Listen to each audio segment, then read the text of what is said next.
Gravity Falls is one of the best cartoons ever made. Most people would agree with that statement, as this show, even though it only had 40 episodes, ended up being one of the most engaging and hilarious pieces of media you could watch in the 2010s. I've rewatched this show countless times, and recently I decided it would be fun to jump back into this series one more time and analyze it with a critical eye to see which episodes really are the best of the best. And let me say, looking at this show as a writer and not just as a regular viewer completely changed how I view Gravity Falls, both for the better and for the worse.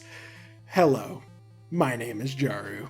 This video will contain major spoilers for the entirety of Gravity Falls, and since the mystery is a big part of what made this show so fun, I'd highly recommend watching it yourself before watching this. Before I dive into the ranking, we need to establish some ground rules. Firstly, I'm only ranking the 40 official episodes. None of the shorts will be included, although many of them are quite good. This also means that Weirdmageddon Part 3 and 4 will be combined together as just Weirdmageddon Part 3, as that is the intended viewing experience. Secondly, I need to establish what exactly I'm ranking these episodes on, as what makes a show good will vary from person to person. To me, what made Gravity Falls so great can be boiled down to 3 categories: comedy, plot, and relationships. As such, I went through every episode and rated them with a score from 0 to 5 in these categories, and then ranked them based off their overall score. To explain what these terms mean, comedy is pretty straightforward. All of Gravity Falls is amusing, so none of the episodes got a score lower than 1, but some episodes got more outright laughs than others. Next is plot, and this is specifically referring to the core mystery plot of the show. If an episode contributes to or focuses on the mystery and story surrounding the author of the journals, then it'll get a higher score in this category. And lastly is relationships.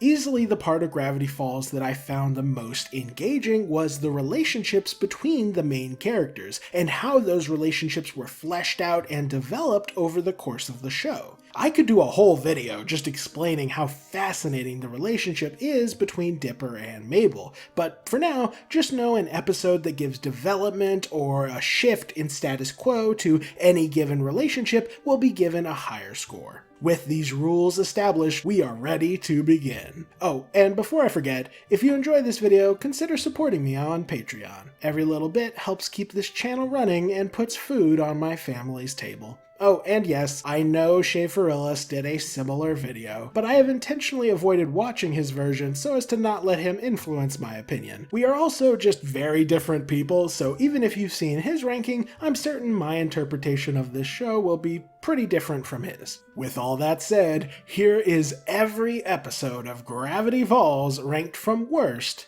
to best. Number 40. Little Gift Shop of Horrors. You're probably surprised to see this at the bottom, as there are definitely much more annoying episodes. But Little Gift Shop of Horrors takes this spot for one simple reason. This is the only episode of Gravity Falls that is completely and utterly non-canon. Nothing that happens here is canonical to the rest of the Gravity Falls series, which means that it automatically gets a 0 in both plot and relationships, as you need a story to have actually happened in order to get development in either of those categories. That means this episode relies purely on its comedy to carry the weight, which it doesn't really manage, what with its comedy score of 2. Keep in mind, all episodes have a minimum score of 1 in comedy, which means this is absolutely a low-tier episode in terms of jokes. This may be due to its structure, as unlike most episodes of the show, Little Gift Shop of Horrors is an anthology, with there being 3 unrelated short stories in addition to a couple host segments with Stan in between. The Stan segments aren't really noteworthy, but I'll briefly discuss these short stories in order from least funny to most funny, with the worst segment easily being A Baconings. The quality of this segment is entirely riding on how funny you find the idea of Neil deGrasse Tyson voicing a pig, and as you can guess, I was not amused. When I was younger, I regarded scientists as these awesome, heroic figures, but even back then, I still only found this segment mildly amusing. And now that I have a much more realistic outlook on scientists, this whole story just irritates me. I don't know anything about Tyson, maybe he's an awesome guy, but there's something about bringing in a real-life scientist to voice a super genius character that just rubs me the wrong way. It feels very much like ego stroking, which is obnoxious. The fact that this mushroom is so overpowered is also obnoxious, as it practically rubs in the viewer's face just how non-canon this story is, as something like this existing would be extremely helpful to the heroes in the canon world of Gravity Falls. Hands Off is the next segment, and it was only okay. It's not super funny, but it's not annoying either. I did smile at a couple of these hand gags, but it didn't get any laughs. The best segment was definitely the final story, Clay Day. The use of claymation is a really unique premise and is pretty much the sole reason that this episode is memorable at all. This joke at the end where they refuse to show the epic claymation final battle because it would be too expensive to animate always gets a laugh out of me. However, one good segment isn't enough to rescue this episode from last place. It really feels like a missed opportunity to waste an entire episode of the show on non-canon gags when they could have spent that time developing the setting and characters of this world. But that's enough non-canon shenanigans. It's time to find out what is the worst canon episode of Gravity Falls, and trust me, there was some steep competition. The next 3 episodes in this ranking all got identical scores, so I really had quite a few options when deciding which was the worst of the worst. After some careful deliberations, I concluded the worst regular episode of Gravity Falls is number 39, Summerween.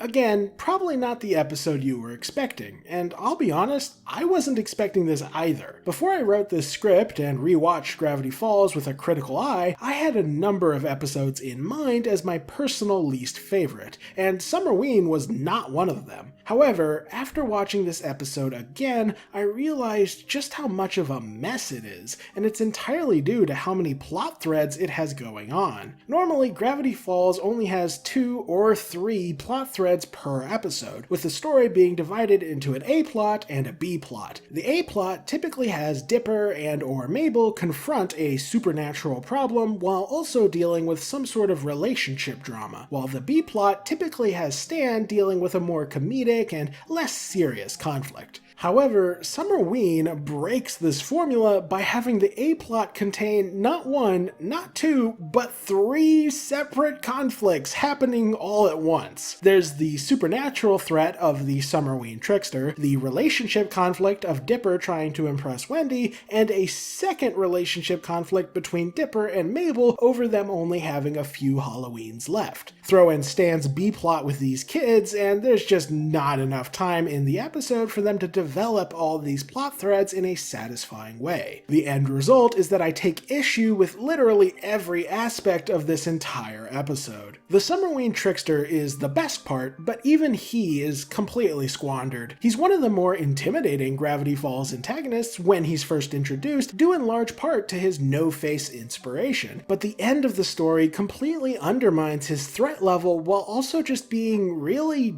dumb. Like, great, he's made out of candy, but that doesn't explain anything. How did this candy come to life and gain sentience? This is never explained at all. If they had at least brought this character back in future episodes, then maybe I could have forgiven this lame ending, but they literally kill him off. Seuss ate his heart. They introduce this cool-looking character who's actually scary, only to completely undermine everything that made him cool, and then kill him all in the same episode. The Manitors have more lasting impact on the world of Gravity Falls than the Summerween trickster. That is whack. And it just gets worse from here. Stan's B-plot is painfully unfunny and downright nonsensical, with these kids being unaffected by his skin melting because they watched horror movies, yet Stan, who's seen actual monsters, is terrified by a YouTube jump scare.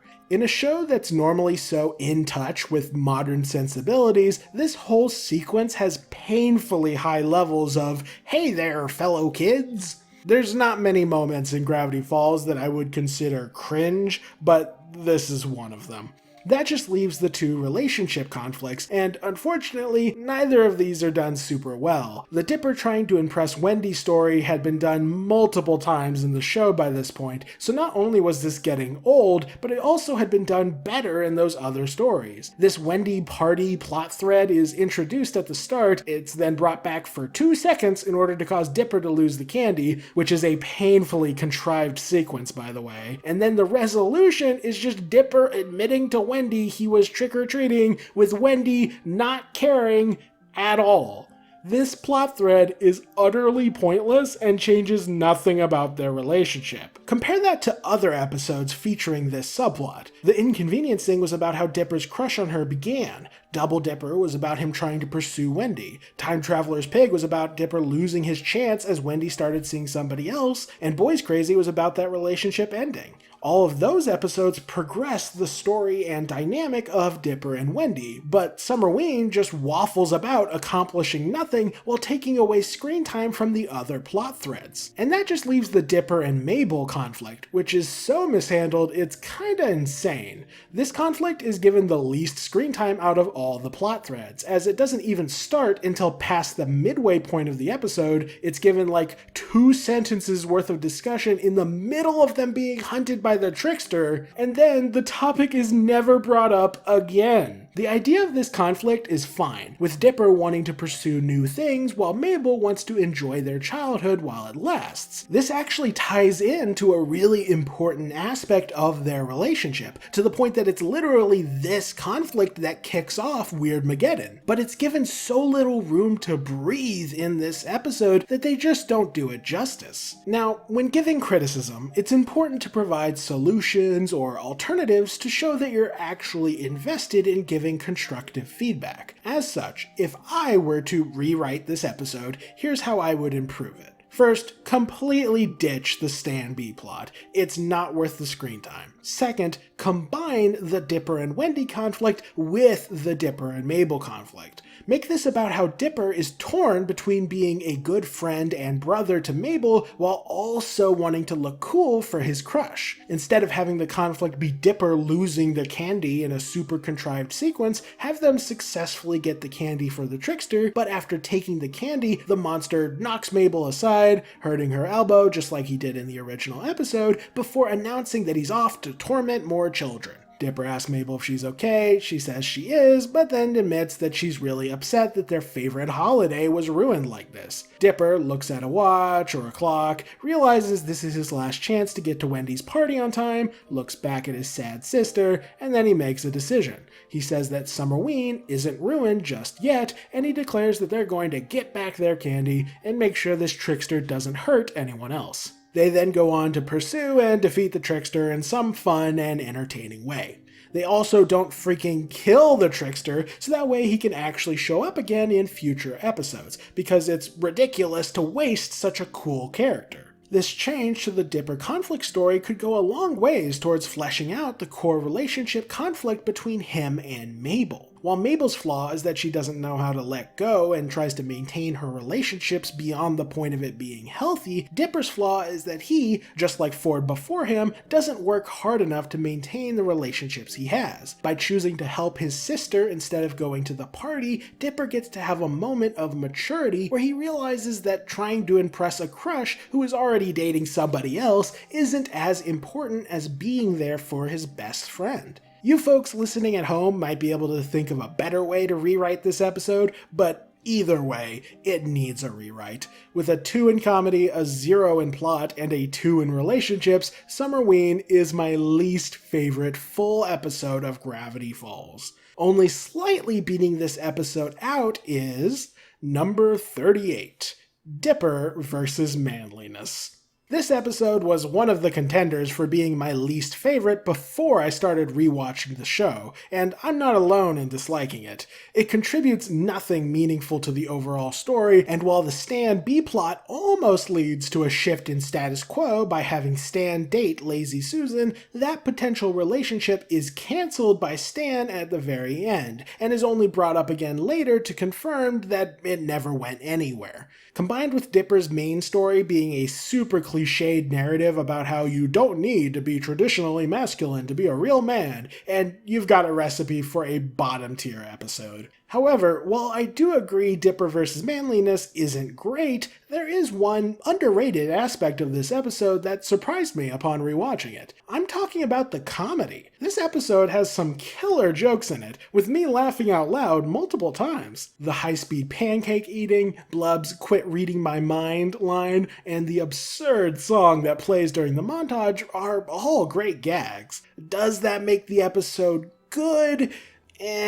Not really. If you wanted my advice on how to improve it, I would have the manliness storyline be given a bit more depth. The most natural way to bring this about would be by having a strong female character give Dipper advice. One avenue could include having there be female manitors who could show Dipper that there's more ways one can be strong than just through traditional masculinity. This would also add some much-needed depth to the manitor culture, as while absurdly masculine cow people do make for a great gag, they don't lend themselves to very meaningful storytelling. You might think it's absurd to have there be female members of a species called manitors, but my response to that is we refer to ourselves as mankind despite being half female, so I think there being women amongst the manitors isn't that absurd of a concept. Alternatively, having the multi-bear be female would also work, as having such a powerful beast turn out to be a woman would be a great way to emphasize that strength and manliness need not go hand in hand. This change would also allow for a subtle message about how indulging masculinity-obsessed macho men can lead to other types of people, such as macho women, being oppressed. Hence why the manitors send Dipper to kill the multi-bear. A woman being as strong or even stronger than the ultra-manly manitors would absolutely be an insult to their pride. As for the Stan storyline, there's a couple ways you could go about improving it. The biggest issue with this story is how this relationship literally goes nowhere while also revealing very little about Stan. As such, I'd recommend either fleshing out Lazy Susan as a character and having the relationship between them be more meaningful, or use this opportunity to shine some light on Stan by exploring some aspects of his past relationships. That alone would make this B-plot a lot more engaging to revisit. Overall, these rewrites wouldn't necessarily make this episode amazing, but I do think it would be an improvement, at least a little bit.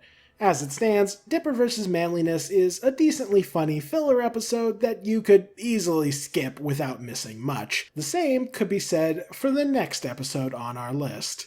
Number 37. Irrational Treasure. With a 3 in comedy, a 0 in plot, and a 1 in relationships, this is another decent but ultimately skippable episode. It contributes nothing to the overall plot of the show, with them even giving Dipper this awesome key that can unlock anything in America, yet he never uses it again, rendering this plot point meaningless. Relationships aren't really the focus of this episode either, so outside having some charming mystery solving from the twins, there's not much of note in terms of relationship exploration. As such, the only real saving grace of this episode is the comedy, and to its credit, it is quite funny. The first appearance of the America guy is always a riot, and the gags of Dipper breaking into the museum and Tremblay wanting to rebuild their prison box are also great. Honestly though, the only reason I rate this episode higher than Dipper vs. Manliness is because it prominently features Pacifica Northwest, who is my favorite character in Gravity Falls. This episode establishes important aspects of the Northwest history, but more importantly, it lays the groundwork for better understanding what drives and motivates Pacifica as a person, which is a topic that is a lot more interesting and nuanced than it seems at first glance. glance. As for how I'd suggest improving this episode, the most obvious fix would be to have Quentin Tremblay and the President's Key actually come back and be important in later episodes. I feel like Tremblay, if used well, could have acted as a fun and interesting role model for Mabel if given just a tiny bit more depth. Mabel generally lacks any sort of mentor figure in the show, so giving her someone she can identify with would be a nice addition and would better flesh out her character. I think that's really all it would take to boost the plot and relationship scores up a fair bit, as the rest of the episode is fine. The only flaw is that it has so little impact on the rest of the show. Now that Irrational Treasure has been covered, there's only one more episode that I would sincerely consider subpar by the standards of Gravity Falls, and that episode is number 36, Bottomless Pit.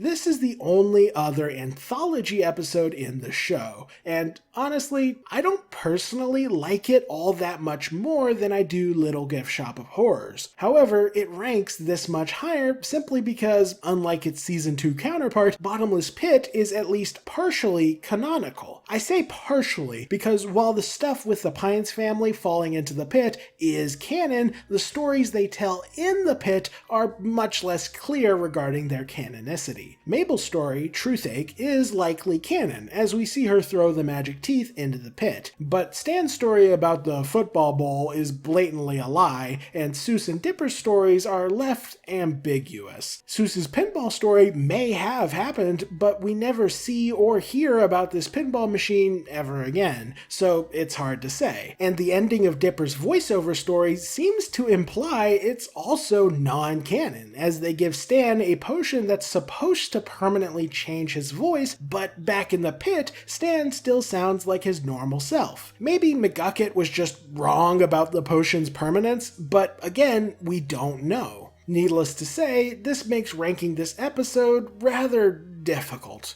In the end, I gave it a 2 in comedy, a 1 in plot, and a 1.5 in relationships. Being more canonical than Little Gift Shop of Horrors did not make this episode any more funny, as I only actually laughed at the voiceover story, with Dipper's manly "aye" always getting a chuckle out of me. In terms of plot, this episode gets a singular point, and it only even gets that because the Bottomless Pit itself ends up being a somewhat important plot point in the first Bill Cipher story. And lastly, this episode gets a 1.5 in relationships thanks to the development of the dynamic between Seuss and the twins. The arc of Seuss basically becoming a protective older brother to Dipper and Mabel is absolutely his primary character evolution over the course of the show, so having the first inkling of that in this pinball story would normally get it a full point in this category. However, if this story is non-canon, then it doesn't deserve any points. As such, since its canonicity is unclear, I settled for giving it half a point. Side note, all episodes get a single point in this category since all episodes show us the characters interacting in new scenarios. Now, you might think me putting both anthology episodes in the bottom 5 of this ranking is because I don't like anthologies, but that's absolutely not the case. I just think the writers of Gravity Falls didn't realize how to use this format to its full potential. These mini stories that we get feel like scrapped story ideas that were too weak to get their own episodes, but that just makes this anthology feel like a pile of mediocrity instead of something unique and memorable. If I could offer an alternative, why not have this anthology move away from the Pines family and instead use it to tell brief stories about some of Gravity Falls' minor characters? This could be a great opportunity to explore some of the show's underdeveloped personalities, especially the women. Outside of Pacifica and Mabel, nearly every female character in this show is one-dimensional and underdeveloped, which is easily Gravity Falls' biggest flaw. Having these characters get their own short stories where they aren't just romantic interests would go a long way towards mending this issue. Some female characters that could benefit from more development include Wendy, Grenda, Candy, Wendy, Lazy Susan, Chandra Jimenez, Wendy, Gideon's mother, Melody, Tambry, and heck, if you wanted to get really wacky, you could even give a bit more development to Wendy. I know, crazy concept. It's just kinda insane that we never have a single scene where Wendy and her family have a conversation, but I digress. Also, as a kinda random addition, I would love for the transitions between these short stories to be heralded by Gompers. He's one of the most underutilized characters, and while a random goat obviously doesn't need character development, giving him a similar role to Stan in Little Gift Shop of Horrors, in which we follow Gomper's perspective as a way of reaching the next short story, would be the perfect use of a character like him. Overall, these changes would still leave this episode as a simple anthology, but instead of being dubiously canon mini-adventures, it'll instead explore Gravity Falls in a unique and memorable way. And it doesn't have to be exclusively female characters, those just happen to be the ones that I think could use a bit more exploration. With all that said, we've reached the end of the subpar episodes, and we're now reaching the stories that got an overall score of 5 or higher. In other words, we've reached mid-tier. As for which episode is the most mediocre of the mid, that dubious honor goes to number 35, Roadside Attraction. Ah yes, one of the most hated episodes in all of Gravity Falls. You knew this episode would be lower than most, although you might be surprised it even ranked this high. The reason it's not lower is because the main issues that bothered the rest of the community didn't bother me as much. Namely, with a plot score of 0, people were frustrated to have this super irrelevant road trip episode right before the final arc of the show, as it just felt out of place. Then there's the fact that this story revisits the Wendy Dipper romance subplot, even though everyone had grown sick and tired of it by this point. However, while I do understand and agree with these criticisms, these flaws don't irritate me quite as intensely due to me just kinda being used to them by now. Is it tedious to revisit the same old Wendy Dipper relationship story? Yes. Is it indicative of Gravity Falls' inability to write compelling female characters that Candy's only focused episode is about her crushing on Dipper? Also, yes, but this has been a problem from day one. It's not a new issue, and it doesn't really depict Dipper in any worse of a light than he'd been depicted before. Him acting on Stan's advice is what gets him in trouble, and Stan is well established to be morally reprehensible, so this doesn't really change their characterization at all. This story being between two plot-heavy episodes also hurt it, but that's not as much an issue on rewatch as you already know what's in store. At the end of the day, it's a generic Monster of the Week story with some decent gags, a decent Stan Dipper relationship exploration, and a throwaway romance plot that's only so disliked because it's the 9th installment in a subplot that only exists to turn the female characters into trophies to be won. It's flawed, but no more than the rest of the show, in my opinion. As for how I'd recommend fixing it, that's hard, as the problems with this episode have less to do with the contents of the story and more to do with the long-term systematic issues with the writing of the female characters. If Wendy was an actual three-dimensional character, then people wouldn't be as irritated about revisiting this subplot. If Candy wasn't a one-note gag character and her crush on Dipper existed outside of just this episode, then their romance would actually be somewhat interesting rather than feeling like the gimmick that it actually is. However, without solving these long-term writing problems, it's hard to salvage this kind of plot. The only easy change that I can recommend is having this episode occur much earlier in the show. Having it immediately after Into the Bunker would be fine, as that was after Dipper's hopes of dating Wendy were put to rest, although you could also easily fit this episode into the time period when Wendy was still dating Robbie, as that was also a period in which Dipper was convinced he missed his shot at dating Wendy. Beyond that, I don't have much to say on this episode, as its flaws have very little to do with its actual storyline. Removed from its long-term issues, Roadside Attraction is nothing more than a simple, funny, romance-oriented filler episode that is neither great nor terrible. The exact same description could also be used to describe number 34, the inconveniencing. That's right, ranking just above the final installment in the Wendy Dipper subplot is the episode that started it all. I actually think Roadside Attraction is a little bit funnier, but this episode ranks higher for one simple reason. It introduces Robbie. Robbie is one of the most underrated and overhated characters in Gravity Falls, which is a shame because he's also one of the most well-developed members of the secondary cast. He's given a backstory, nuance, a full-blown character arc, and we actually get to see a conversation with his family where they discuss their child. You know who doesn't get any of that? Wendy! That's right, despite supposedly being one of the main characters of the show, Wendy is given less backstory and less development than her stereotypical jerky ex-boyfriend.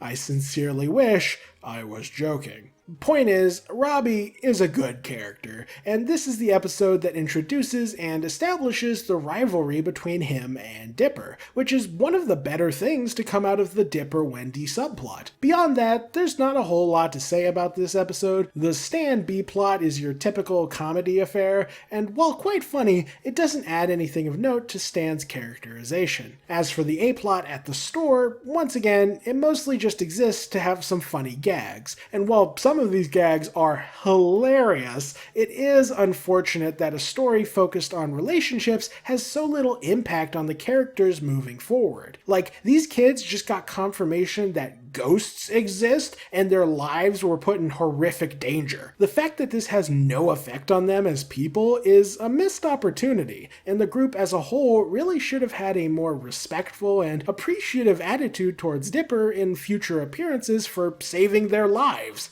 I understand that the Society of the Blind Eye exists as a go-to excuse for why these fantastical adventures have so little impact on the characters, but just because it makes sense in canon doesn't mean it makes for engaging storytelling. As for what I'd recommend to improve this story, that's pretty easy. For the B-plot, have Stan's investment in this show actually reveal or reflect aspects of his deeper character. This soap opera is about this woman having a conflict with her mother, which is a relationship of Stan's that is woefully underdeveloped. We know full well how his relationship with his dad and twin brother ended up, but his mother's side of things was never really explored. This could be a chance to develop that. We know Stan ended up having a decent relationship with his younger brother Shermie, or at least with his descendants, so did that extend to his mother as well? It would be nice to find out. As for the A-plot, all I'd really change here is having there be a little bit more plot squeezed in. Having this flashback reveal nothing of importance is a missed opportunity to show us more of Gravity Falls' fascinating history.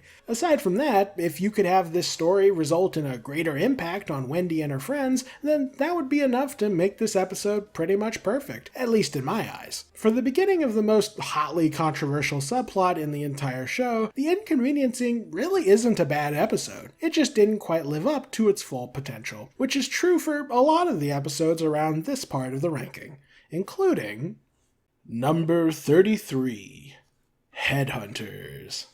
Headhunters is actually one of the funniest episodes in the entire show, with all of these jokes being absolutely stellar. But what holds it back is everything else. With a 0 in plot and a 1 in relationships, this episode contributes nothing of substance to the story or dynamics of the characters. It's a simple murder mystery plot that explores the town a bit, but doesn't do much else. This is another one of those episodes that I don't have much to remark upon, as it does one thing really well and just doesn't bother trying to do anything else. As such, my only suggestion would be to squeeze in a little lore and a little bit more relationship building. Having Stan constantly reacting to a wax copy of himself provides so many opportunities to hint at Ford's existence, but they really don't spin it that way. I understand you have to be subtle here, but Stan already has a full-blown funeral for this thing, everything. So having this be a little hint at the grief he's experienced over losing his brother would be nice. You could also sneak some lore into this flashback sequence, as these wax figures having no origin story definitely leaves room for some world building. Beyond that, I don't have much to add. Headhunters is a funny episode that doesn't try to be anything more, but as a big fan of the plot and relationship elements of Gravity Falls, this episode doesn't quite hold up when compared to the rest.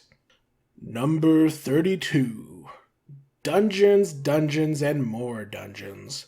Oh boy, talk about an episode that aged poorly. This is about to get personal, so let's get the standard review stuff out of the way. Here's the scores I gave the episode, and here are the jokes that made me laugh. The mention of the rift was the only meaningful plot point, and this story generally feels like a waste of Ford as a character. The development of the relationship between Dipper and Ford is nice, but it's quickly replaced with silly wizards shenanigans, so this dynamic doesn't get much chance to shine. Also, the humor is rather simplistic and doesn't tap into the wellspring of comedy that the Dungeons & Dragons community has to offer. As such, if I were to recommend improvements for this episode, I'd suggest having someone in the writer's room who actually knows D&D, have the story better develop the relationship between Ford and the rest of the family, and also just don't squander a rare Ford-focused episode on such a disposable antagonist. As a whole, I'd consider this episode okay, but not quite living up to its potential.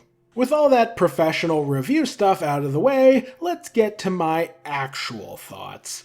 So, full disclosure, when I first watched this episode, I only had a small amount of background with TTRPGs like Dungeons & Dragons, so these jokes didn't raise any red flags for me at the time. But now that I've actually been running TTRPGs for years and have found myself quite invested in shows like Critical Role and others, coming back to this episode is rather frustrating. Once you've actually been in the RPG community, you realize that all of these jokes are surface level nonsense that don't reference or tie in to anything even remotely relevant to the actual culture of RPGs. There are entire YouTube channels devoted to using D&D culture as a source of comedy, and this episode really doesn't hold a candle to any of them. The writers also make D&D look way more complex than it really is, oversimplify what makes it fun, while overemphasizing what makes it silly, all while constantly mocking it and generally depicting it in a super normie way. Even jokes like them banning some monster make no sense in the context of D&D and sounds more like something you'd do in Yu-Gi-Oh! Now, this surface level comedy on its own wouldn't be a huge problem. It's fine to make jokes that appeal to everyone and not just RPG enthusiasts. But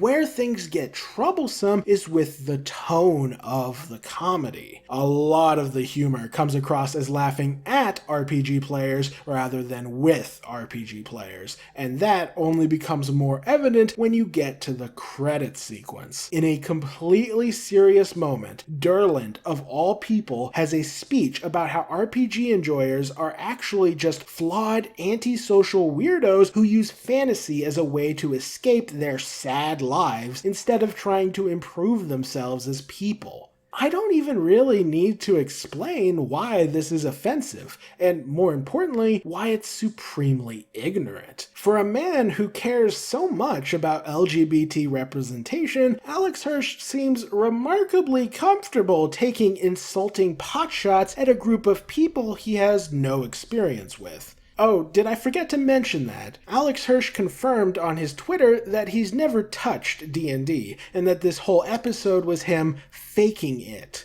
Yeah, I noticed. Also, it's quite strange to me that you call RPG enthusiasts weirdos who need to grow up while insisting that the adults who enjoy your Disney Channel show are completely valid. I'm doing my best to read this part of my script as emotionally neutral as possible, as this offensive description of me and my friends was actually deeply insulting and infuriating, and I really wanted to say some much harsher things here. However, However, I understand that throwing insults and ranting isn't a very kind or effective way to get your point across. As such, I'm just going to give a single, simple piece of advice for any writers listening out there. If you're going to be making fun of an entire group of people in your comedy, make sure to have someone from that community in the writing room to ensure that your jokes come across as funny or clever rather than insulting or offensive. This is true for all types of people groups, not just RPG players. You want people to laugh with you, not at you. Also, as a general rule of thumb, don't end your episode with monologues about how an entire people group are cowardly weirdos who need to grow up. I really can't overemphasize how terrible of an idea this really was. I need to talk about something else, and I'm too angry to write a segue. Number 31. Land Before Swine. This is easily one of the most forgettable episodes in the entire show. When rewatching Gravity Falls, I often skip it just to get to the far more engaging season finale that happens immediately after. With a 3 in comedy, 0 in plot, and 3 in relationship, this is the most mid that Gravity Falls ever gets. The story obviously contributes nothing to the overarching plot, and while there are actually 2 separate relationship conflicts in this episode, they suffer from not having enough time to develop, similar to Summerween. Now, it's not quite that bad, thanks to there being no B-plot this time around, but it's still a bit rough thanks to the conflicts between the characters taking so long to get going. Dipper doesn't blow up at Seuss, and Mabel doesn't blow up at Stan until they're over halfway into the episode, and at this point, they're so distracted by the pterodactyl that there just isn't much time spent on developing these conflicts in an interesting way. And honestly, that's a shame. Within the context of Stan's overall story, the idea of one of his only remaining family members refusing to talk to him ever again is actually a pretty serious emotional threat. Similarly, there is a complete drought of stories in which Seuss gets into a conflict with the other major characters. Conflict is the spice of storytelling, and the lack of conflict surrounding Seuss is honestly a big part of why he's not a character I particularly love. He's just too simplistic and is never involved in any interesting drama. As such, both of these conflicts had the potential to be fascinating if they had been given room to breathe. But sadly, with the way this episode is paced out, neither of these storylines end up being particularly compelling. As for what I'd suggest to improve it, obviously inserting some lore or plot hints would benefit this episode, but the main change I'd suggest would be to have these characters blow up at each other much earlier in the narrative. That change alone would make this story significantly more engaging, as it would be constant drama from start to finish. And that's really all the advice I have for this one. I've never had strong feelings about this episode, and rewatching it with a critical eye didn't really change that. The ideas are good. The comedy is also good. I just wish it had been slightly better executed and had more relevance to the overarching narrative. Number 30. Boys Crazy. Ah yes, another episode featuring the Dipper-Wendy subplot. I'll be honest, this episode gets this high almost entirely off the back of the A-plot with Mabel and several times, and not because of the B-plot with Stan and Dipper. With a 3 in comedy, a 0 in plot, and a 3 in relationships, Boys Crazy is above average in terms of its jokes. Here are some of my favorites, and it gets credit for featuring not only a decent Dipper-Stan relationship story, but also including a legitimate status quo shift, as Wendy breaks up with Robbie at the end of the episode. I'm also very appreciative of the characterization of Mabel in her story. Her compassion leading her to save several times is nice, but her refusal to let them go is brilliant. Remember, her core flaw, the one that triggers the apocalypse, is that she can't let relationships go. So her being unwilling to part with several times is perfect for her character. All that said, this episode is not without flaws. The complete void of anything relevant to the plot is is a shame. So while I'm appreciative of this hilarious Stan flashback, I do wish they'd managed to sneak in something relevant to the overarching story, or at least allowed us a greater insight into Stan as a character. And of course, my main criticisms have to be levied at the handling of Wendy's character. Having her be reduced to an easily manipulated trophy for Dipper and Robbie to fight over is already bad, but then there's how they handle her final scene. The scene itself is actually good. Having Wendy get angry at both Robbie and Dipper for treating her so badly is exactly what I want, and Dipper absolutely deserves to be rebuked like this. Having Dipper's self-serving behavior actually throw a wrench into his relationship with Wendy would be a great step for the show, and would have been a phenomenal turn in this subplot if the writers had actually stuck with it. You see, while the Robbie getting dumped plot point is persistent, Wendy being mad at Dipper is abandoned almost instantly. The very next time we see Wendy and Dipper together, they're right back to the status quo. There's no consequences for his behavior, and her rejection of him during Boys Crazy is never brought up again. They had a sterling opportunity to give Wendy some depth and to give her relationship with Dipper some nuance, but they just didn't care enough to see it through, which is a shame. Overall, this is a decent episode with a solid A plot and a B plot that was almost good, but fell flat at the finish line. Number 29. Blendon's Game.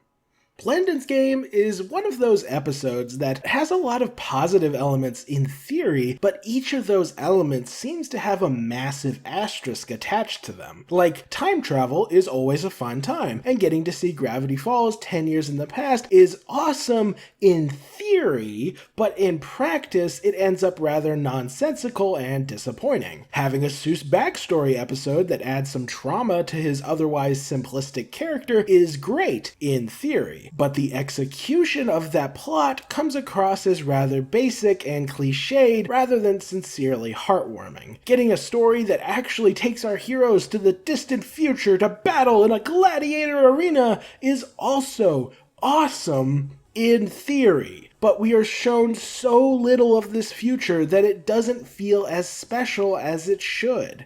I'm getting ahead of myself. Let's go through this piece by piece. With a 2 in comedy, a 1 in plot, and a 3 in relationships, this episode is a bit on the weaker side in terms of laughs. That's to be expected given how much of the plot is focused on emotional drama, but it is a shortcoming nonetheless. Then there's plot, and it only gets even a single point because Blendon having a positive relationship with the Pines twins is integral to his role in the series finale. There was so much more room for lore in this episode that was tragically missed out on. Getting to see Stan 10 years in the past only for him to look and act the same while revealing nothing new about himself is a complete waste. And the fact that this story, the only one to prominently feature Time Baby, fails to explore his story and his role in the universe is supremely disappointing. Time Baby is implied to have history with Bill Cipher himself, and they even have a brief confrontation in the series finale. But Time Baby's quick death and the complete lack of exploration of his character ultimately makes this moment feel disappointing and anticlimactic. Having Time Baby actually reveal how he knows Bill and what role Time Baby has in this universe would have made this final scene far more impactful, and Blendon's Game was the best opportunity to reveal all that. Then there's relationships, and this is where the episode is at its best and at its worst. Exploring Seuss's relationship with his dad and grandma, followed by seeing how his relationship with the twins has evolved, in addition to seeing the origin of his viewing Stan as a father figure, is mostly fantastic. However, I do not think that the emotional payoff at the end is sufficiently earned. Specifically, Seuss's line about how "you dudes are my real family" is so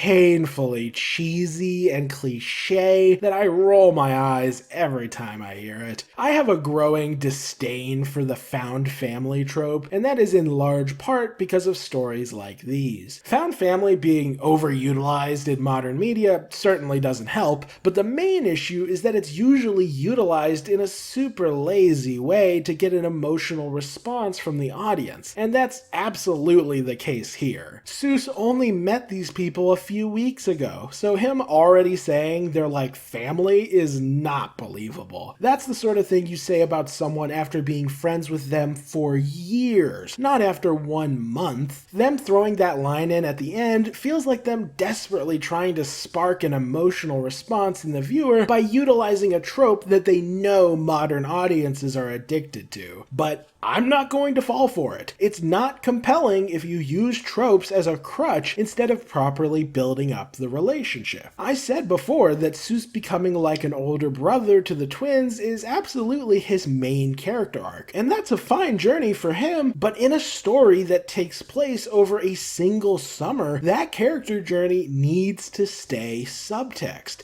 It cannot be addressed explicitly like it is here because it's just not believable at this stage of their relationship. Seuss doesn't have a sufficiently deep or meaningful bond with Dipper or Mabel for him to be calling them family. Or if he does, we're not given enough evidence of it on screen to make this payoff work. Oh my god, and I almost forgot to talk about this scene. So, as is to be expected with the Dipper-Wendy romance subplot, this scene is terrible and doesn't even make sense. The writers clearly thought they were being clever by having a younger Wendy crush on Dipper, as this is supposed to bring him some sort of insight into Wendy's perspective. However, thanks to the age gap between them, this whole scene falls apart. There is a 2-year gap between Dipper and Wendy in the present day. I've known plenty of people in high school who dated across a gap like that. By contrast, Wendy in this scene is 5, and she's crushing on Dipper, who is nearly 13. That's a gap of 8 years. That is not even remotely comparable. This is 2 people who could reasonably go to the same school together, while this is a toddler crushing on a teenager. Having the gap be so large completely undermines the point that the writers were hoping to make here. If Wendy was only 2 years younger than Dipper in this scene, then they could have tried to make this point. Oh, but wait, no, they couldn't, because Candy is 2 years younger than Dipper, and the writers clearly had no issue having them go on a date. So, yeah. In its attempt to be clever, this scene ends up being completely nonsensical. Also, it is actually upsetting that they managed to shove Wendy into the role of love interest even in a scene where she is 5 years old. Jesus Christ. I'm going to have an aneurysm if we keep talking about this, so let's move on. Overall, Blendon's Game is a fun time with a decently effective relationship story, but it ultimately fails to live up to the original time travel episode in both concept and execution. Number 28. Boss Mabel. Boss Mabel is about as much of a filler episode as you can get. It has no contribution to the plot, it's not super funny, and it's entirely focused on a relatively childish conflict between Stan and Mabel. However, the reason I rank this story so highly is because it emphasizes an extremely important aspect of the show's balance, namely that Mabel is the heart of Gravity Falls. This is extremely important because when you have protagonists as prone to ethically dubious activities as the Pines family, the audience needs to have a fallback character who you can always rely on to be a good person, and Mabel is the one who fills that role. On a sliding scale, Stan is the most morally abominable, with him being super selfish and knowingly putting the entire universe in danger on multiple occasions. Ford is is a little more interested in helping others, but he's also super selfish and has endangered his family and compromised his morals several times. Dipper is a more ethical version of Ford, and this results in him being a lot more interested in using his intelligence to help others. However, even Dipper has limits to his morality, especially when it comes to his enemies, and there have been several occasions where Dipper has been at risk of crossing that moral event horizon and doing something so unethical that it would have made him unlikable forever after. On those occasions where his likability was at serious risk, it's always been Mabel who pulls him back from the brink. She's the one who insists on saving Pacifica when Dipper was willing to let her die. She's the one who is determined to save Stan from Bill even when Dipper turns on him. She's the one who insists on helping Robbie even though everyone else, including Dipper, don't want to. And of course, most famously of all, she's the only one willing to put her faith in Stan even when Dipper thinks he's a supervillain. Mabel is 100% the heart of Gravity Falls, and I even counted the number of stories focused on this fact just to prove it. Mabel has 18 separate stories focused on her altruism, whereas Dipper only has 7. That's how devoted to being a good person Mabel is. The reason the fans ultimately turned on Mabel was because the writers completely forgot this aspect of her character and undermined her repeatedly in the final stretch of the show. That's why this finale feels so imbalanced. The writers just flat out forgot that her being a good person is integral to the show working. But I'm getting ahead of myself. Given Mabel's role as the show's heart and Stan's role as a no-good varmint, it was inevitable that they would come into conflict. Boss Mabel is one of the most prominent instances of this conflict occurring, and I quite like the lessons that the two characters learn. Mabel learning that you sometimes have to be firm in addition to being kind is a fantastic lesson, and Stan learning to soften up a bit is a really cute way to endear his and Mabel's relationship to the audience. That's why this scene at the end of Boss Mabel works far better for me than the Seuss scene from Blendon's Game. This has no cheesy dialogue, no silly tropes, just a realistic, subdued expression of love from Stan to his family. Aside from the excellent characterization of Mabel and Stan, there's not much to write home about in this episode. There's nothing plot relevant, and the jokes are only okay. That said, this one joke from the Grimoblin might be the single funniest joke in the entire show. Like, this killed me the first time I saw it. Honestly, the only recommendation I can make for improving this episode is to add some lore or hints towards the plot. Mabel spends a lot of time in Stan's office during this episode, which is a place we know has a lot of secrets, so having a moment where we see something interesting in there would have been nice. Aside from that, this is a decent relationship episode that does what it sets out to do fairly well. Number 27. Seuss and the Real Girl. Oh boy, I have a lot to say about this one. Some of you might be surprised to see this episode ranked so low, given that Giffany is definitely one of the best villains in Gravity Falls. In fact, in my own personal rankings, she's only beat out by Bill Cipher himself. And at a glance, this episode does a lot of the things that I've been asking for. Relationships are at the center of the plot, it develops dynamics, gives some great drama with a great villain, and gives us some greater insight into the home and life of Seuss, which is always appreciated. Heck, even the B-plot does everything right. I don't usually love these Stan comedy B-plots, mostly because they rarely give us any actual insight into Stan or his past. But this episode is an exception. Stan makes another callback to his time in Colombian prison, but also reveals how he ended up there. Turns out he has a history as a professional heister, and given how easily he steals this animatronic badger, it seems like he was actually pretty good at it. This honestly only adds even more mystique to Stan's mysterious past, and I greatly appreciate that. Then there's Giffany, and dear God is she fantastic. Aside from her phenomenal design and concept, Giffany stands apart for one simple reason: motivation. Unlike all the one-dimensional antagonists of Gravity Falls, Giffany doesn't want money, fame, or power. All she wants is love. And her origin story perfectly explains how she ended up the way she is. Upon gaining sentience, Giffany's creators, who were effectively her parents, tried to kill her. She was then forced to kill them, her only family, in self-defense. That is a horribly traumatic and tragic origin story that perfectly explains her personality and her motivation. She's so desperate for love because she never got it from anyone else.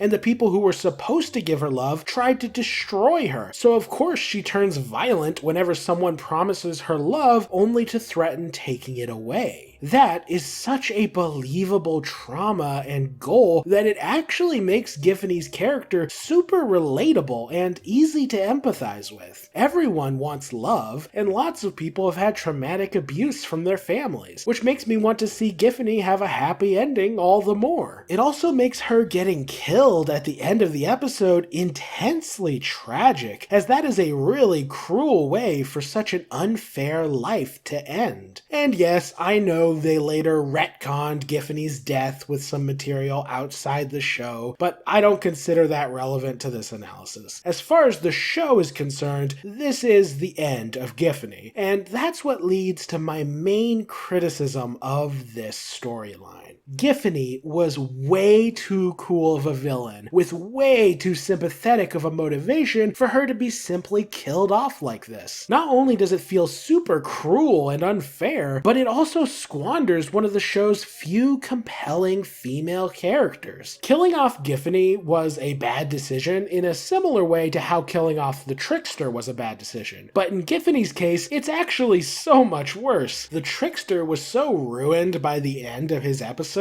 that the writers successfully undermined any desire I had to see more of him. Whereas with Giffany, she only gets more and more compelling the more you learn about her. And her being so awesome only makes her death that much more frustrating. With a motivation as sympathetic as wanting love, there's no reason that Giffany couldn't have been spared and maybe even redeemed. That's really my main feedback on how they could have improved this episode. Spare Giffany and let her be a recurring character. And if you think that's not reasonable, let's take a moment to compare her to another antagonist in Gravity Falls, Little Gideon. Both of these antagonists were introduced as likable love interests for a main character, only to reveal they were bad guys by the end of their episodes. However, unlike Giffany, Gideon's obsession with Mabel was only a secondary motivation for him. At his core, Gideon just wanted power, and while he would like to have Mabel by his side, he's more than willing to sacrifice her if she gets between him and his ambition, hence why he tried to kill her on multiple occasions. And unlike Giffany, who had a backstory that completely justified her mental illness, Gideon's evil is random and unexplained. We are never told why Gideon is the way he is, despite him being effectively the main villain of Gravity Falls outside of Bill Cipher. Heck, even Bill has little details that hint at him being a more nuanced character than he lets on. But not Gideon. Gideon is evil and obsessed with power for no reason,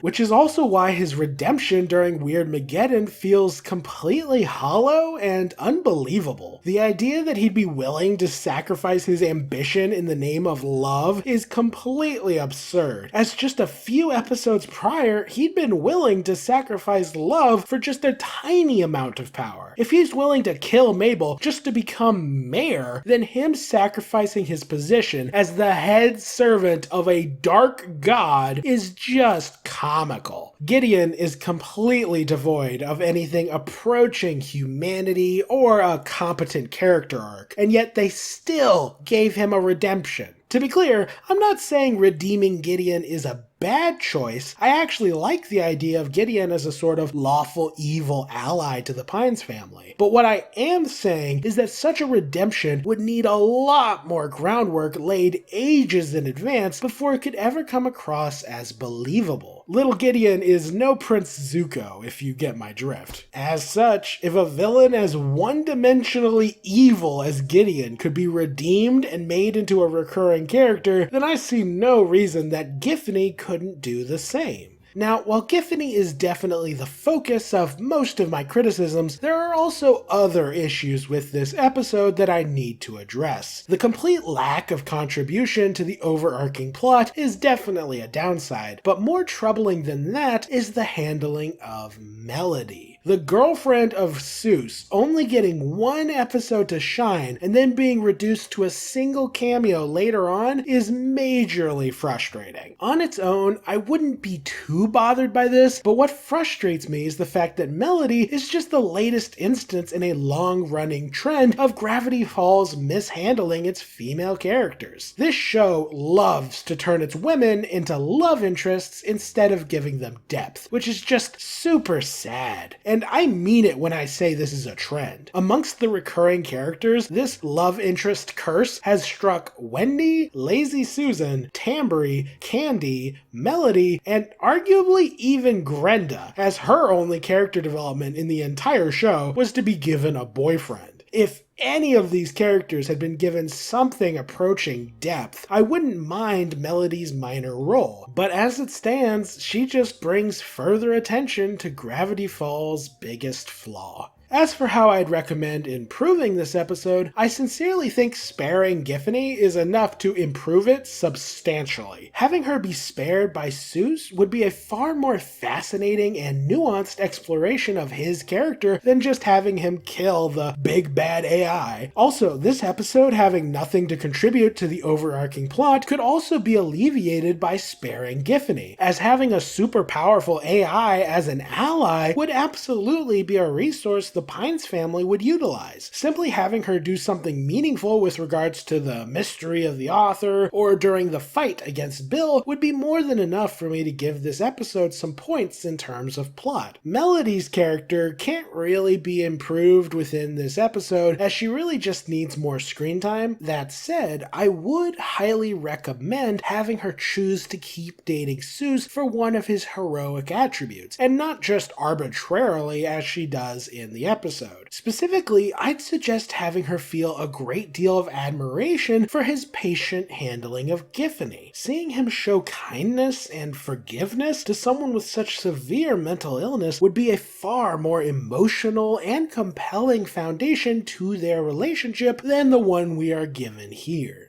Overall, Seuss and the Real Girl is a solid episode with a fantastic villain, but its untapped potential will always be at the front of my mind every time I rewatch it.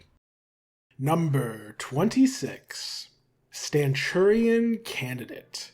This episode is not one of my personal favorites, and it's generally not as good or as interesting as Seuss and the Real Girl. However, this episode ranks just the tiniest bit higher thanks to the plot provided by the ending cliffhanger with Gideon and Bill. Now, before I get to my criticisms, let's cover what's good about this story. First is the comedy, which is pretty solid. Tad Strange and Stan Punching Eagles are both big highlights for me, and every time we get a glimpse into Gideon's prison life is also quite entertaining. Then there's the relationship content, and as one of the few episodes to weave in all four members of the Pines family, I do appreciate the web of influence the characters have on one another. The story for this episode, which is the first Gideon episode since season 1, is pretty solid and helps foreshadow the finale decently well. With all that said, I do have quite a few issues with this storyline. First of all, having the Pines twins use blatantly evil mind control on their friends and family is so absurd absurdly unethical that Gideon, of all people, calls them out on it. As a writer, if you're self-aware enough to be making this joke, then you should know better than to pursue this plotline. Don't get me wrong, I think there's more nuance to the ethics of mind control than people might expect, and I'll actually be discussing that later in this video. But in the context of this episode, the mind control is stated by the heroes to be ambiguously ethical, and is described by Seuss as horrifying. The fact that they use it on Seuss in the third act, despite him having such an awful experience with it earlier, paints the twins in a truly horrible light. If they were planning for Dipper and Mabel to have some major consequences for stooping to the level of Gideon, that would be one thing, but no punishment ever arrives. Sure, they're nearly killed by Gideon, but that has nothing to do with their unethical behavior. He's their mortal enemy and would have threatened them regardless. No, this episode treats their evil actions as funny at best and inconsequential at worst, and that's just baffling to me. This is, unfortunately, not unique to this episode, as several stories in late season 2 seem obsessed with undermining the heroic attributes of Dipper and Mabel, and I cannot fathom why. I can only assume the writers thought they were being funny or clever by subverting expectations and having their good guys act like bad guys, but that's not how any of this works. You root for the heroes because they're good people. They can be flawed or make mistakes, but if they end up just as bad as the villains, then you'll have no reason to cheer for them anymore. It's this selfish and villainous characterization of the twins that laid the groundwork for the fanbase turning on Mabel, and I really don't like that at all. And to be clear, the twins do apologize to Stan in the end, but they don't emphasize the mind control aspect at all. They act like their behavior was bad because they weren't more loyal to Stan, not because they hijacked the free will of their loved ones, and they never apologized to Seuss, which comically misses the point. How is Dipper getting rebuked by Wendy for treating her like an object in one episode, only for him to receive no condemnation for turning his friends and family into puppets in this episode? This inconsistency in terms of tone and morality greatly diminishes the heroes in a way that I don't think the writers fully appreciated. Aside from the baffling ethical issues, the storyline itself is nothing to write home about. It's cool to see Stan trying to find some purpose for his life now that Ford is back, but the emotional weight of that pursuit is undermined by him failing to become mayor at the end. He's just left right back at the status quo. The Ford inclusion is also one of the most minor and uninteresting. And while I do appreciate that the mind control device comes from him, as that emphasizes how Ford, much like Stan, is not a good person, the mishandling of the morality of Mabel and Dipper nullified any enjoyment I may have gotten from this Ford characterization. In short, the Stanchurian Candidate is just a decent season 2 filler episode, and if it weren't for that stinger with Bill at the end, I'd likely rank this story several spots lower.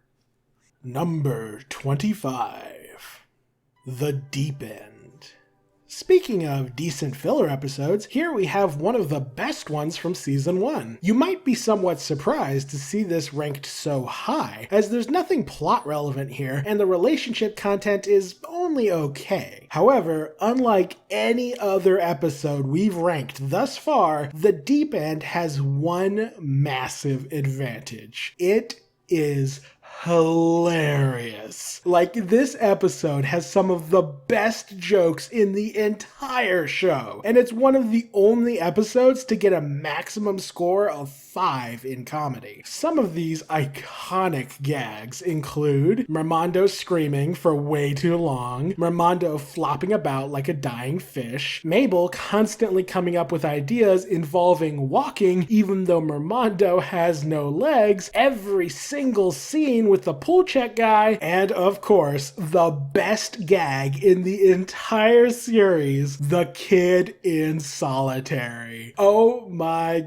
god, this is so funny. The credit sequence showing him stuck in there over the course of months brings me to tears. This is peak comedy. Beyond the god tier humor, obviously this episode doesn't have much, as the Mabel-Mermando relationship is no more meaningful than any of her other romances, and the B-plot of Dipper trying to hang out with Wendy completely devolves into a story about Dipper trying not to piss off his boss, which is far funnier to be sure, but it has no meaningful impact on his relationship with Wendy. However, even with all that, I honestly wouldn't change a thing about this episode. Sure, you could sneak in some lore or make the relationship content more meaningful, and that would certainly boost it in my ranking, but it doesn't need all that. The Deep End is a simple story that's just here to make you laugh, and it does that job incredibly well. I love this episode and always enjoy coming back to it. Number 24. Double Dipper.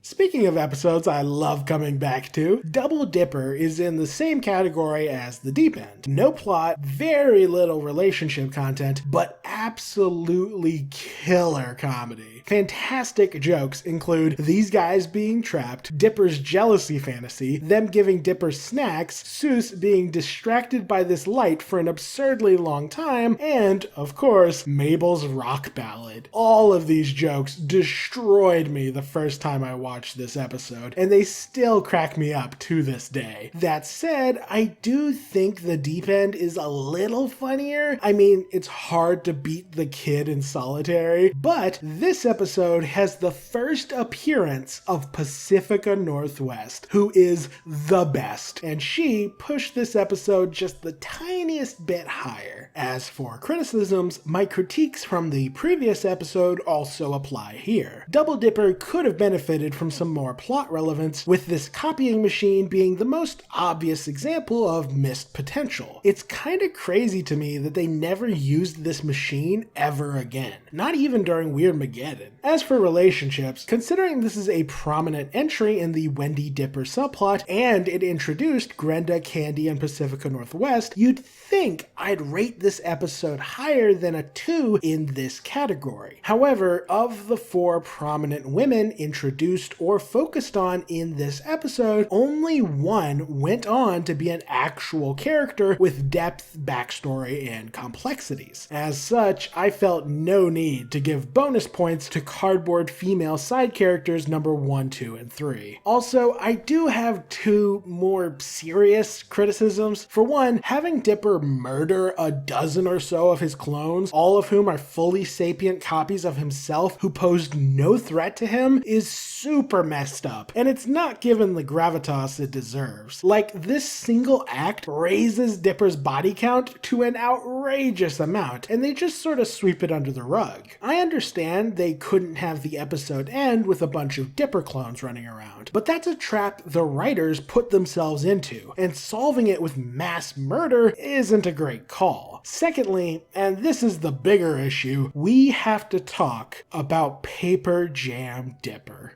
Don't get me wrong, I found this character hilarious back in the day, but in retrospect, the handling of this character is the textbook definition of problematic. They introduced a mentally disabled clone of Dipper, used him exclusively for comedy, killed him, and then said he was better off dead. I don't want to be overdramatic, that's why I try to not use words that end in ist, as I don't want to come across as overly sensitive, but I can't really imagine something more ableist than introducing a disabled character for the sole purpose of mocking them, saying they're better off dead, and then murdering them on screen. Ugh. Okay, listen, in defense of the writers, I'm certain they just didn't think this through. In fact, most of the issues with this show, I believe, came from a place of short-sightedness as opposed to any malicious intent. Like, they mishandled the female characters, but I don't think this show is sexist. I think they just didn't realize the unfortunate patterns that they were falling into. Similarly, I sincerely don't think this character was meant to be some dark commentary on the disabled or anything like that. Rather, it was just an unfortunate connotation that arose as a consequence of how they wrote this episode. Maybe that's just copium on my part, but I try to assume the best about people and their intentions. Regardless of the tragedy that is Paper Jam Dipper, I do still think this episode is pretty great, and the episodes are only going to get better from here. For the most part, anyway. Number 23. Fight Fighters.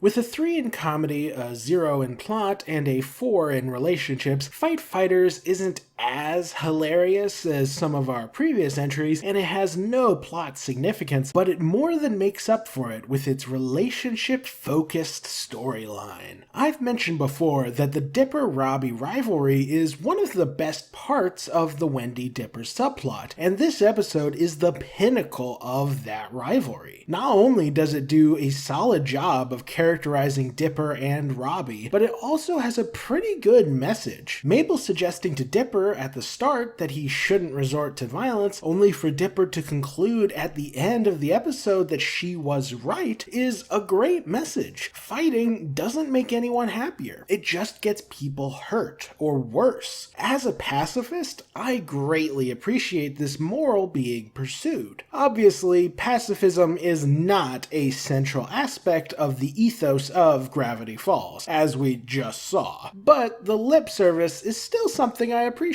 Also, I am immensely appreciative of the nuance that is injected into Robbie here. They could have had him beat up Dipper at the end, as he had already suffered at the hands of Rumble McSkirmish, so he had every reason to want revenge. But upon seeing that Dipper wouldn't fight back, he refused. This is a much needed moment of humanity for Robbie, as it helps make it clear that he's not a villain like Gideon or Giffany. He's just a normal teenage guy who's no more or less flawed than anyone else his age. He's a punk, but he has a heart. Aside from that, the Mabel Stan B-plot is only okay. It's cute and funny, but nothing to write home about. If I were to recommend any changes to this episode, obviously fitting in some lore or some more knowledge about Stan would be nice. Like, how did he end up with his fear of heights? But aside from that, I think this story is mostly fine the way it is. Although, thinking about it, given Wendy has no depth and we never get to see what her relationship with her family is like, I do have an alternative B-plot I'd like to pitch. Instead of Mabel hanging out with Stan, why not have Mabel go on the trip with Wendy and her family? That would give us a chance to get a glimpse of Wendy's home life and show that she actually has goals and desires unrelated to her romantic subplot.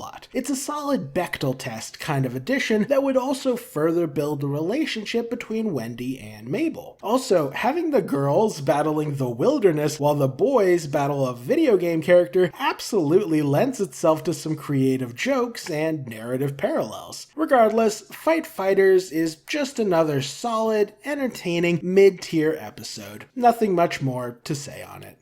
Number 22. The Gulf War. What's better than a Dipper-Robbie rivalry story? Why, it's a Mabel-Pacifica rivalry story. Honestly, I do think Rumble is more interesting than the Lilliputians, but the Lilliputians are a lot funnier, so it kind of boiled down to which story I liked more. And obviously I'm going to pick Pacifica over Robbie. The Gulf War is actually one of my favorite episodes in terms of effective characterization, with everyone reinventing reinforcing their core character traits wonderfully. Stan has no regard for the law because he's a criminal. Pacifica's parents have no regard for the law because they're rich. Dipper is willing to cheat and abandon Pacifica to her death because he's highly vindictive towards his enemies, while Mabel feels bad about cheating and insists on saving Pacifica because Mabel is a good person. And of course, this episode is a wellspring of phenomenal character building for Pacifica herself, as it fleshes out her motivations while also giving her a spark of humanity, similar to Robbie in the previous episode. It's hard to overstate how integral this episode is when it comes to understanding Pacifica as a person. In the context of her character, the Gulf War is the layup to the slam dunk that is Northwest Mansion Mystery. I'll discuss Pacifica's character a little more when I get to that episode. As for this episode, I don't have much to critique. I mean, obviously it would rank a lot higher if there were any lore tidbits or backstory for Stan, but that's a standard critique for most of these episodes at this point. Honestly, my only real criticism is the fact that they abandoned Sergei. Like, I understand it's a joke, but considering how violent the Lilliputians are, it's pretty messed up that Dipper, Mabel, and Pacifica were all willing to leave him to his fate. I won't harp on it too much since it is a joke and Sergei only ever appears in this episode, but still, I would have preferred a slightly more ethical depiction of our protagonists. Overall, The Gulf War is a solid episode with good characterization, the beginnings of a character arc for Pacifica, and a lot of fun jokes. Always remember, Big Henry. Number 21. Gideon Rises.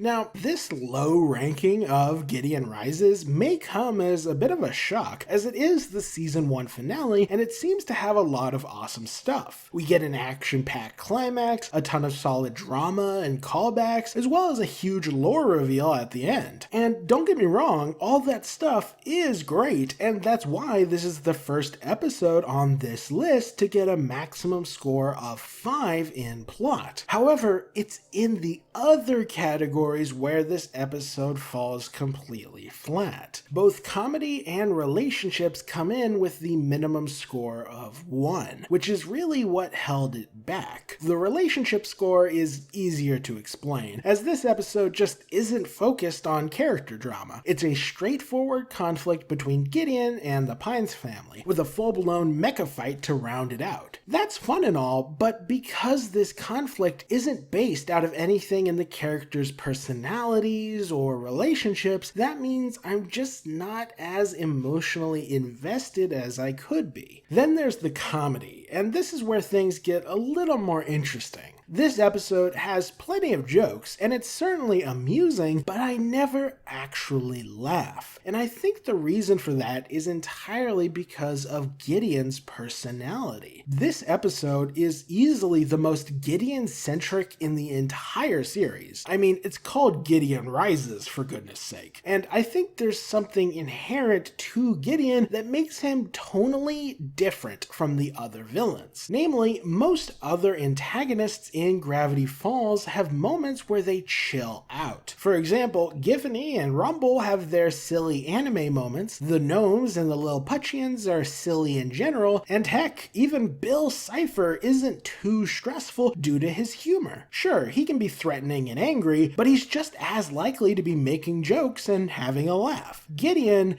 isn't like that. He is always intense, and he always feels like he's on the edge of blind rage. If he's not currently screaming or laughing maniacally, he's either manipulating someone or is quietly stewing in his own malice. To be clear, this is a comedy show, and so they do still tell jokes through Gideon, but it's not the same as when they tell jokes with other characters. If Bill is involved with a gag, it's because it's part of his character. He genuinely sees sees the world as one big joke, which is why he's always laughing. If Bill was in a different series, he'd still be making jokes, as that's integral to who he is. By contrast, Gideon feels like he's involved with jokes because of the genre he's in and not because of anything in his character. If you put Gideon in a more serious show, he'd fit right in and never be involved with any sort of gags. He's so vicious, vindictive, and hateful that he sucks the joy out of any scene he's in. Now, that's not necessarily a bad thing. It certainly makes him feel a lot more threatening, but it does hurt the comedy of episodes focused on him. That's a big part of why Bill Cipher will always be the iconic Gravity Falls villain, despite getting way less screen time than Gideon. He is a perfect balance of comedy and threat level. He's just as capable of cracking a joke as he is of murdering someone on the spot. He just fits the tone of Gravity Falls far better than someone like Gideon.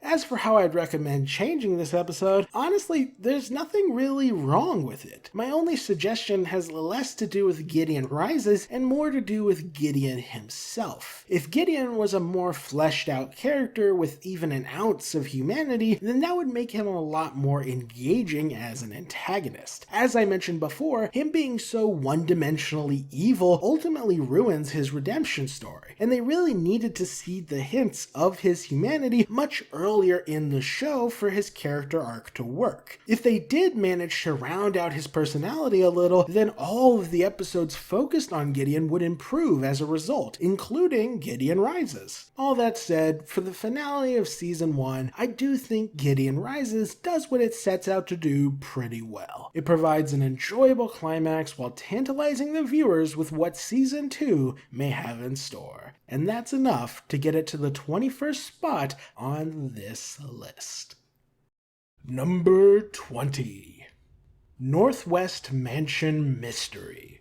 I hyped this episode up pretty hard a few entries back, so you might be surprised it barely even made it to the top 20. As much as I love this episode, there are a few key elements that hold it back. However, before I explain those elements, let's talk about what makes Northwest Mansion Mystery so incredible. It's time to discuss my personal favorite character, the best written woman in all of Gravity Falls, Pacifica Northwest. It's hard for me to simplify what makes Pacifica so incredible. In fact, if this ranking does well enough, I intend to do a full video devoted specifically to analyzing her character in greater detail. But for now, I'll give you the summary. Northwest Mansion Mystery is the episode that thrusts Pacifica into the spotlight, with her absolutely being the heroine of this story. But how exactly did they turn a vaguely hostile rival character into a leading lady? Well, they did so by not only giving her depth, but by exploring what exactly makes Pacifica who she is. After putting Dipper into a tuxedo, Pacifica says this line: "High standards are what make the Northwest family great." This simple, innocuous line is the soul of Pacifica Northwest. Every aspect of her character stems from this concept. Pacifica is arrogant, sarcastic, and views herself as better than everybody else. But she believes this attitude is her just reward for living up to such incredibly high standards. She has been held to absurdly lofty expectations in every aspect of her life, and yet she has not wavered. Every single challenge has been conquered, and she has achieved excellence. And that fact is something she takes enormous pride in, as she believes it is her duty to live up to the grand lineage of the Northwest family name. This is why the Gulf War was so integral to her characterization. When she is dropped off by her family to compete with Mabel, they don't give her any encouragement or even stick around to watch. This is because Pacifica has already achieved excellence in the sport of mini golf, so her defeating being Mabel is not an achievement. In fact, it is the bare minimum expected of her. Winning is everything, her father says. She must win, not because it will be impressive to do so, but because it would bring shame on herself and her family name to lose to someone with such low standards like Mabel. That is why her father's parting words were this: "Whatever happens, just remember, you're a Northwest. Don't lose."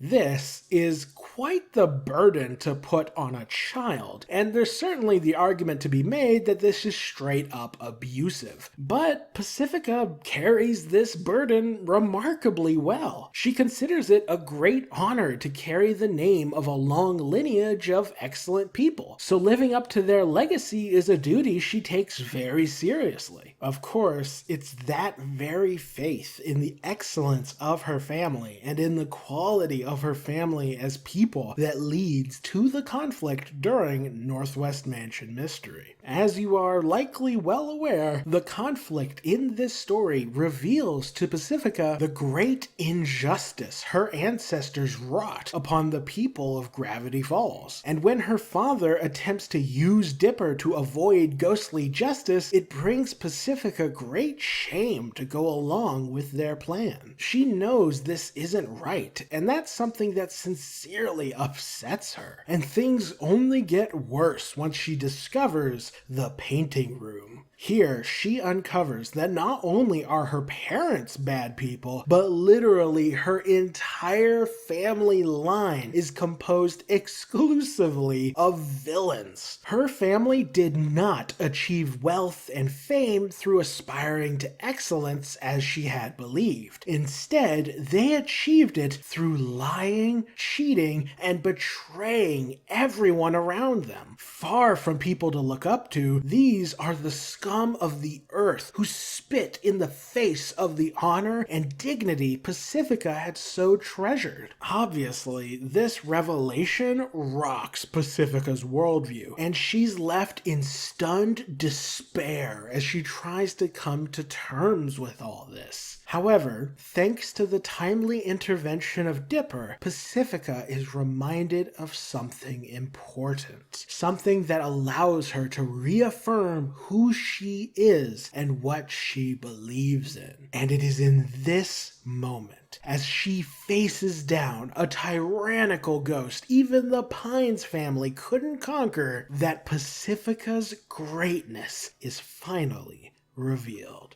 This moment is one of my favorites in all of Gravity Falls because Pacifica does something here that I've never seen before. She has just gone through a world-shaking character journey that switched her from villain to hero. And yet, unlike so many other villains before her, Pacifica does not change as a person. Her values and worldview have remained completely intact. In fact, instead of these revelations causing her to alter her priorities, it actually caused her to double down on them. She is still Pacifica Northwest. She is still devoted to achieving excellence. The only thing that's changed is her attitude towards her ancestors. If they were villains without honor, then so be it. She doesn't care. The Northwest name will still be a name of dignity and excellence, not because of those who came before, but because it is held aloft by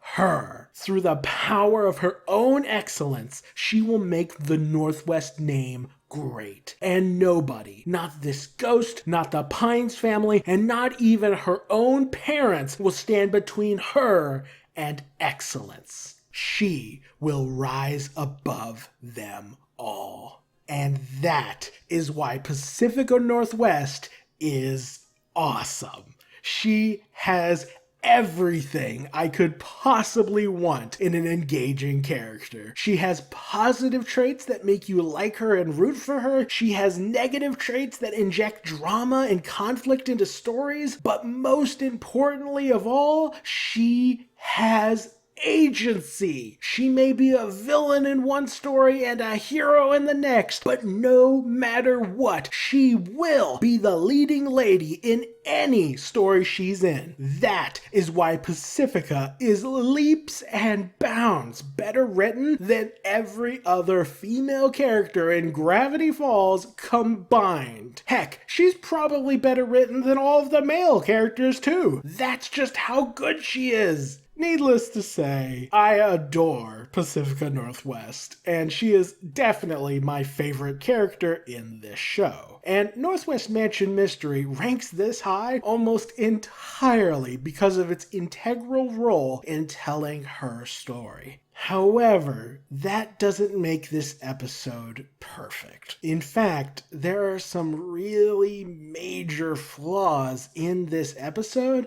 that I need to draw attention to. Something that makes Northwest Mansion Mystery so interesting to analyze is the fact that it perfectly demonstrates everything great and everything terrible about the female characters in Gravity Falls. Obviously, Pacifica's story is the part that is great, but it's in the other plot that we start to see this show's shortcomings. The B plot is focused entirely on Mabel, Candy, and Grenda. Mabel, as a character, almost ended up as amazing as Pacifica, but unfortunately, she had her character arc somewhat bungled in the end, leading to her being despised by a lot of the fanbase. Then there's Candy and Grenda. I've mostly avoided discussing these two thus far, simply because there's nothing much to discuss. They have no backstory or families or depth. They are a brief list of simple character traits that exist purely to be a source of jokes. Neither are given any real focus, and the only time either of them are given something approaching relevance are in very minor roles in very shallow stories. To be precise, Candy was given a role in Roadside Attraction, while Grenda was given a role in Northwest Mansion Mystery. And quite unfortunately, both of these stories only bothered to give them attention for the sake of giving them boyfriends, with Candy going on a single date with Dipper and Grenda getting a more permanent but still meaningless relationship in the form of Marius. I don't think I need to explain why it's frustrating to see so many of Gravity Falls women only being given focus as a way of hooking them up with men. And before anyone gets angry at me for focusing on this so much, I wouldn't even bother to bring this up if it wasn't such a prolific issue in this series. Grenda and Candy, Mabel's two best friends, are left as basic caricatures who are some of the least interesting and least memorable characters in all of Gravity Falls. But wait,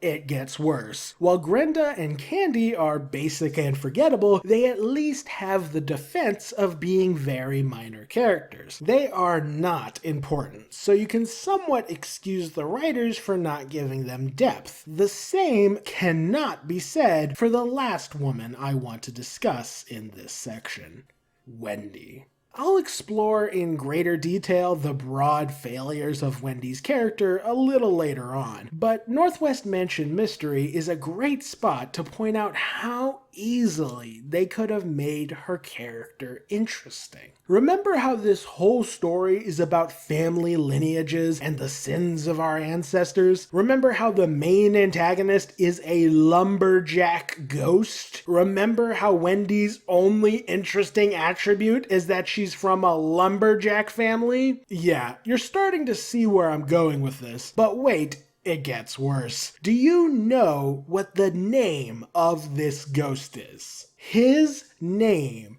is Archibald Corduroy. That's right, he is Wendy's ancestor. And yet Wendy herself isn't even in this episode. This is baffling. How do you have an episode using a member of Wendy's family as an antagonist but not feature Wendy! There are the bones of such a compelling story here that were just left on the table, and it's heartbreaking because Wendy being proud to be a corduroy was something she even hinted at during Weirdmageddon. This could have been the chance to really emphasize the most interesting aspect of Wendy's character while also having a narrative that has nothing to do with Dipper's crush on her. This story is already about Pacifica overcoming the villainy of her ancestors, so why not turn this masterpiece into a duet? You could have had a story about the youngest members of the Northwest and Corduroy families coming together to overcome the sins and failures of their ancestors. And Archibald is the perfect antagonist to tell such a story. He's the embodiment of trauma, and he perfectly represents how the villainy of our ancestors can cause lasting harm, which continues to hurt us to this day. Archibald may have originally only hated the Northwests, but he's so consumed by vengeance that he's become a threat to everyone around him, including innocent people. This makes him the perfect metaphor for how selfishness and hate hurts all of us in the long term. And of course, it's only through the younger generations working together to overcome this trauma that we can move on to a brighter tomorrow, which in this case could have consisted of Wendy and Pacifica working together to defeat this hatred and repair the relationship between their families. How compelling of a story could that have been, especially in these modern times? And it could have done all that while simultaneously rescuing Wendy's character from the two-dimensional love interest prison that she had been ensnared in throughout this show.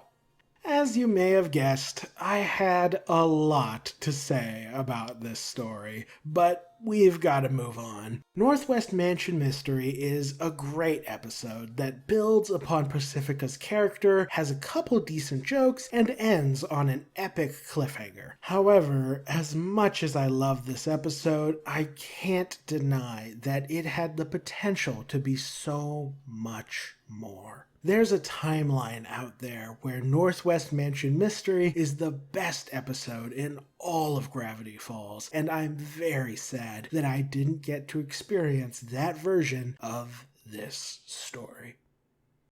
Number 19. The Society of the Blind Eye.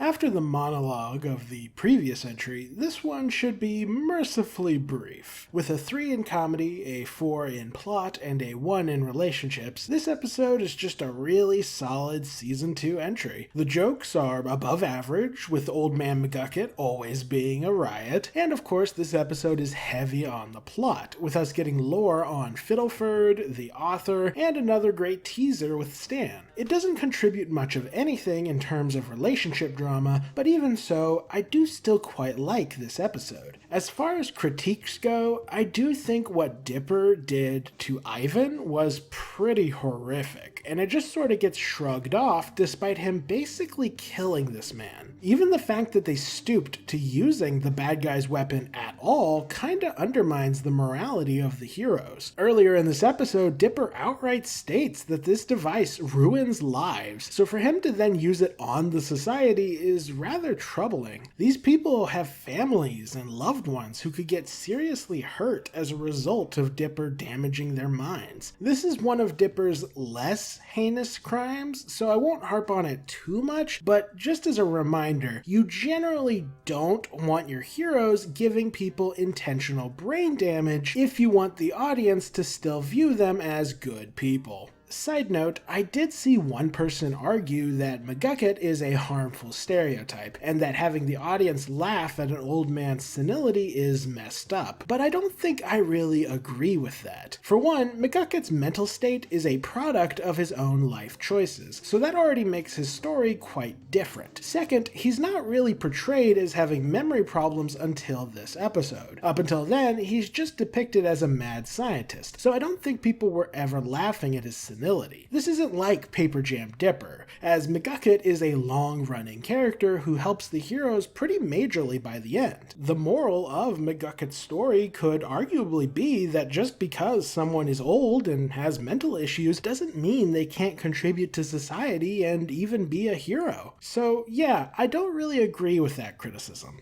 Honestly, my biggest real issue with this episode is this line from Wendy, where she states that she's not actually relaxed and that she's stressed out all the time. Wendy has been in desperate need of deeper characterization throughout this entire show, so this line would have been nice if it were actually worked into her character. Sadly, it's not. This idea that Wendy is a super stressed out person who suffers from anxiety is never hinted at or shown ever again, so including this line only to never expand upon it is pretty disappointing. I think this could have been a fascinating direction for her character that would have added some very intriguing flaws and character stories. That said, despite its flaws, Society of the Blind Eye is a funny episode with some cool lore reveals, so I still enjoy going back to watch it every once in a while. Number 18. Little Dipper. This episode probably ranks a bit higher than you'd expect, but there's a good reason for that. With a 2 in comedy, it's only okay in terms of jokes, and while the various lore hints dropped by Gideon grant this episode a few points in the plot category, that's not really enough to get it this high. No, the reason Little Dipper reaches the top half of this list is due to the relationships. This is one of the few episodes entirely focused on a personal conflict between Dipper and Mabel, with Gideon's attempted takeover being more of a side plot. I've already made it clear that I love episodes that focus on conflicts between the main characters, as not only does it make for great entertainment, but it also adds depth and complexity to their relationships. And that is exactly what this episode does for Dipper and Mabel. Mabel's side of this narrative is pretty great, as it showcases how she often feels inferior to Dipper thanks to his intellect, and this causes her to shove petty victories in his face as a sort of immature way of soothing her own ego. This, of course, reflects Stan's relationship with Ford to a T, which I love, but what's even more interesting is what this episode tells us about Dipper. Thanks to him largely taking after Ford, Dipper's main flaws are that he gets caught up in his own world, doesn't trust others as much as he trusts himself, and, most importantly, pushes people away with his cold attitude. This episode showcases that tendency towards coldness perfectly, as Dipper is revealed to have been completely unaware of how much he was hurting Mabel's feelings. This aspect of his character is extremely important, as it was this attribute in Ford that caused him to infuriate Stan. By showing no empathy towards his brother's desire to reconnect, Ford triggers Stan into attempting to burn the journal, a petty act designed to piss off his intellectual brother. Sound familiar? This cold attitude ultimately triggers the plot of this entire show. As such, them going out of their way to emphasize that this is a flaw Dipper has as well is awesome. And in a perfect world, this would be the flaw that pushes Mabel away and triggers Weirdmageddon. Although I'm getting a little ahead of myself on that one. Overall, Little Dipper is a decently funny episode with some nice lore tidbits and a fantastic relationship story that fleshes out the dynamic between Dipper and Mabel in a really natural and intriguing way. Great stuff. Number 17. The Love God.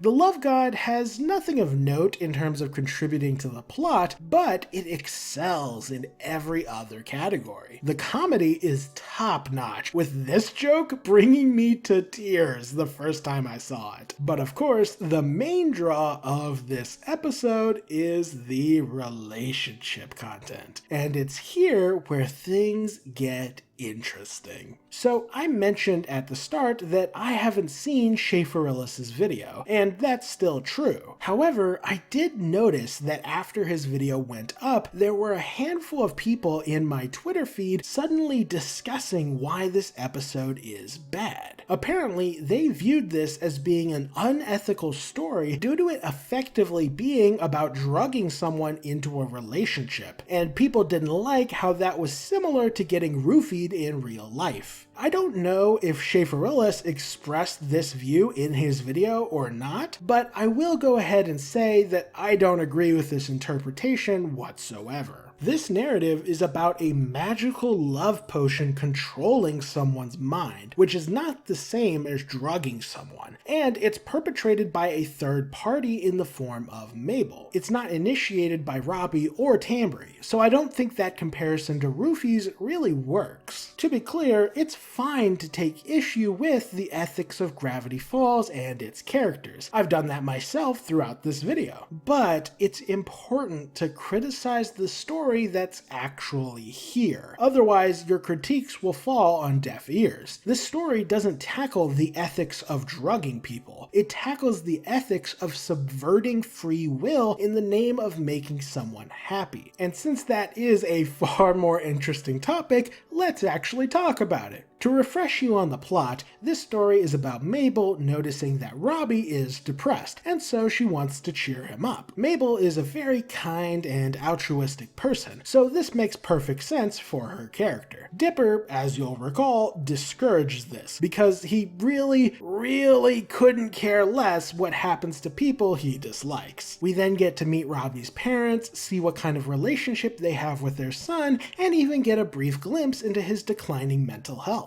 Then we get this awesome interaction between Mabel and Robbie, which is the first time this has happened in this show. Seeing Robbie's negative attitude towards Mabel transform into sincere gratitude by the end is a great character journey all by itself. And the fact that this story ends with a status quo shift as Robbie gets a new girlfriend and reaffirms his friendship with Wendy is fantastic. Honestly, this is the episode that really cements Robbie as one of the better characters in the show. He is given a character arc, multiple relationships, and plenty of negative attributes, but they make sure to give him just enough humanity for you to be happy to see things work out for him. Some people were surprised to see Robbie get a role in the Zodiac at the end, but I think Robbie's earned it. He's certainly a more well-realized character than Wendy, but that's enough praising Robbie. Let's talk about the actual ethical quandary at the heart of this episode. Namely,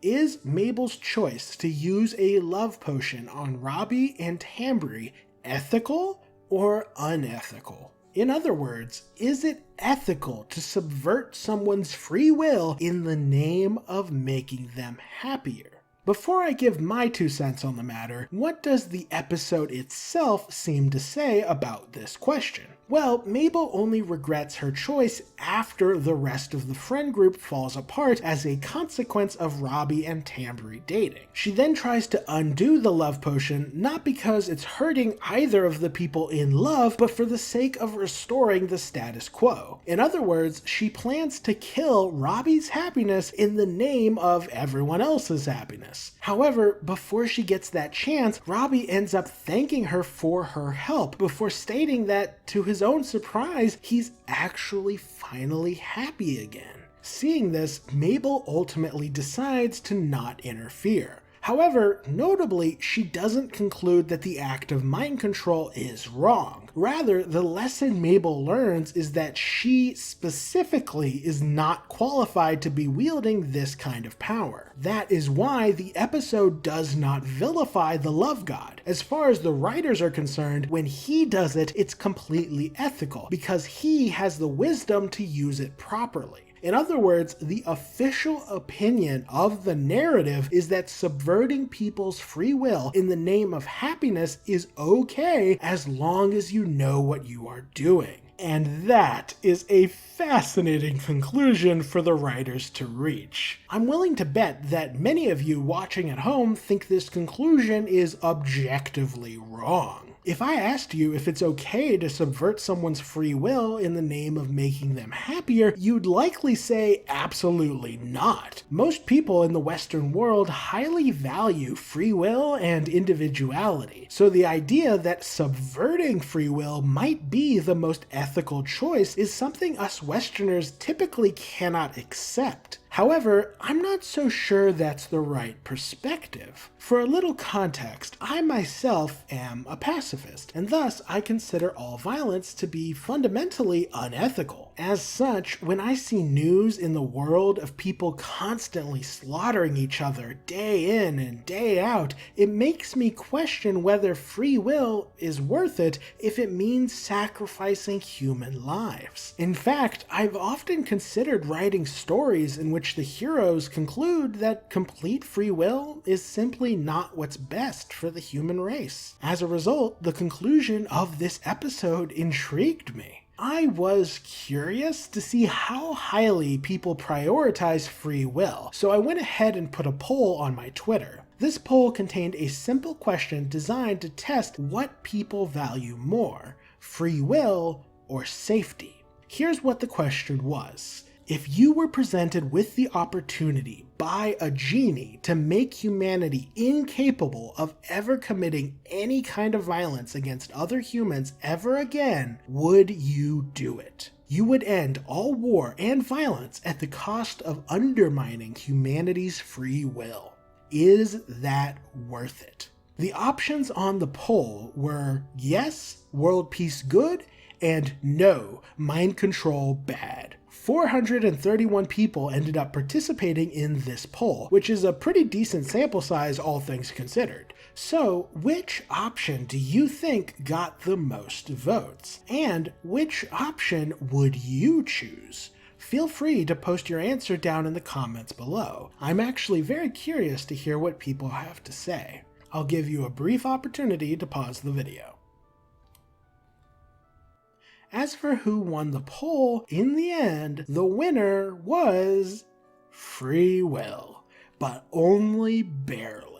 With 51.5% of the vote, this topic was split right down the middle, which was quite surprising to me. I personally would pick world peace over free will any day, but I didn't expect so many people to agree with me. What this shows me is that the general public does not consider free will to be this untouchable good that can never be trifled with. Many human beings are willing to subvert it in the name of the greater good. So, with that context, is Mabel's choice the right one? She cured Robbie's depression and brought love into his life at the cost of subverting his free will. Is that worthwhile? I don't know about you guys, but as a person who suffers from quite a bit of depression, having someone magic it away at the cost of mind controlling me doesn't sound too awful. I personally think Mabel made the right choice, as I believe people's happiness and safety are more important than their free will. In fact, given Robbie's declining mental health over the years, it's possible Mabel's decision outright saved his life. Of course, there is no definitive answer here, and whether Mabel made the right choice is a question that people will be arguing about forever. However, one thing I hope I've made clear is that this topic isn't as ethically clear-cut as some folks have made it out to be. As a whole, I think the love god is a lot more nuanced and fascinating than it's given credit for, and that's why it's made it to the 17th spot on this list. Number 16. The Last Mabelcorn. To be absolutely clear, this episode ranks this high purely because of the Dipper-Ford plotline. Getting all this lore while also having the character drama between Dipper and Ford is fantastic. This episode also provides some of my favorite character moments, and I always enjoy watching reactions to this side of the story. However, and I really can't emphasize this enough, the Mabel storyline with the unicorn is the single worst story in all of Gravity Falls. It was supposedly written by Alex Hirsch in just 2 days, and it shows. It completely undermines not only the morality of Mabel as a character, but the morality of the entire show. If I could rank the Dipper story and the Mabel story separately, Dipper's story would stay right here, while Mabel's story would fall to last place due to it actively detracting from Gravity Falls as a series. I honestly don't even want to talk about this episode as I hate it so much, but I need to explain why this story is awful, if only to ensure any writers watching this video don't make the same mistakes. Do you remember how I said Mabel is the heart of Gravity Falls and that she needs to be a good person when the rest of the characters fail to be good? Do you remember how her morality is key to keeping the characters ethically grounded so that the audience continues to like them? Do you remember how Mabel is supposed to be the good one in order to counterbalance the blatant evil of Stan? Do you guys remember all that? You sure? Well, that's good. I'm glad you remember, because the writers clearly did not. The entire story of Mabel and the Unicorn is built around the idea of undermining Mabel's morality, while also undermining the other characters just for fun. The writers have Wendy give this horrible speech in which she insists that women are just animals who take what they want. You might be wondering, who wrote this episode? Oh, what's that? It was a bunch of men who wrote that speech? Interesting. Good to know. After that, Wendy and the other girls go off to commit a variety of unethical deeds because I guess they're just evil now. Their crimes include threatening people's lives, drug trafficking, bribery, and then drugging this woman in order to steal her hair while she's asleep. Isn't it funny how people got mad about Mabel using a love potion on Robbie to make him happier, but nobody gets mad at Wendy for using drugs to steal someone's body parts? Funny how that blatant evil is never brought up. Mabel tries to intervene and stop all this villainy because obviously, but when it's revealed that the unicorn lied to her, Mabel proceeds to assault her. I repeat, Mabel's response to someone lying to her, someone who poses no physical threat to Mabel or her family, is to beat that person so badly that she comes back covered in unicorn blood. Oh, and just to top it off, they ripped out a bunch of unicorn hair, are covered in unicorn tears, and also terrorized the unicorns so badly that they offered them treasure just to get the humans to stop assaulting them. And just to put the icing on the cake, the episode ends with Mabel turning to the camera and declaring the moral of this story. Morality is relative. Now, that was a bit of a fever dream, so allow me to concisely summarize the overall message of this storyline. Morality doesn't exist. We're all just animals. Take what you want, have no regrets. From a purely ethical standpoint, the fact that this lesson was preached to countless impressionable children on the Disney Channel is completely horrifying. But even if we ignore the ethical side of all this, this entire story is just dreadfully bad writing. The protagonists are supposed to be, decent people, and more importantly, Mabel is supposed to be the good one. So maybe don't undermine the balance of the entire series in the name of subverting expectations. I would say this mishandling of Mabel's character was unique to this episode, but we all know that isn't the case. Also, just to rub salt in the wound, the wiki entry for this episode claims that this story was originally going to be about Wendy's home life with her family, but that version got scrapped. I don't know if this is true, as I can't find any source for this online, but if this is true, then that's just fantastic. They had the opportunity to finally fix Wendy's character, but they instead decided to ruin everyone else's characters. Incredible. I hate this episode with a burning passion, and I no longer want to talk about it. Just remember that this Mabel story is the worst in the show, and Last Mabelcorn only got this high because of the Dipper story. Alright, moving on. Number 15. The Legend of the Gobblewonker. As you can tell from the scores, this episode ranks this high almost entirely off the back of its comedy. It does have some lore tidbits, as this is the introduction of McGucket and the first showcase of his robot building abilities, which would be extremely important later down the line. It also has a decent relationship story about Stan and the kids, although it's fairly basic. Regardless, the real showstopper is simply the fact that this is easily one of the funniest episodes in the entire show. And considering it's only the second episode, that probably contributed to Gravity Falls' success. Just a few of my favorite jokes include Grunkle Stan's cataracts, Mabel invading Dipper's fantasy, the cavorting beavers, the plane of glass on the boats, and this entire sequence with Stan and these absurdly cute kids. Again, peak comedy. This episode does feel a little weird going back to it after watching season 2, as the voice actors are still getting into their roles, notably the ones played by Alex Hirsch, and even the animation is a little different from the rest of the series. Still, that hardly affects my overall enjoyment of this fairly simple tale. I honestly wouldn't change a thing. Number 14. Into the Bunker.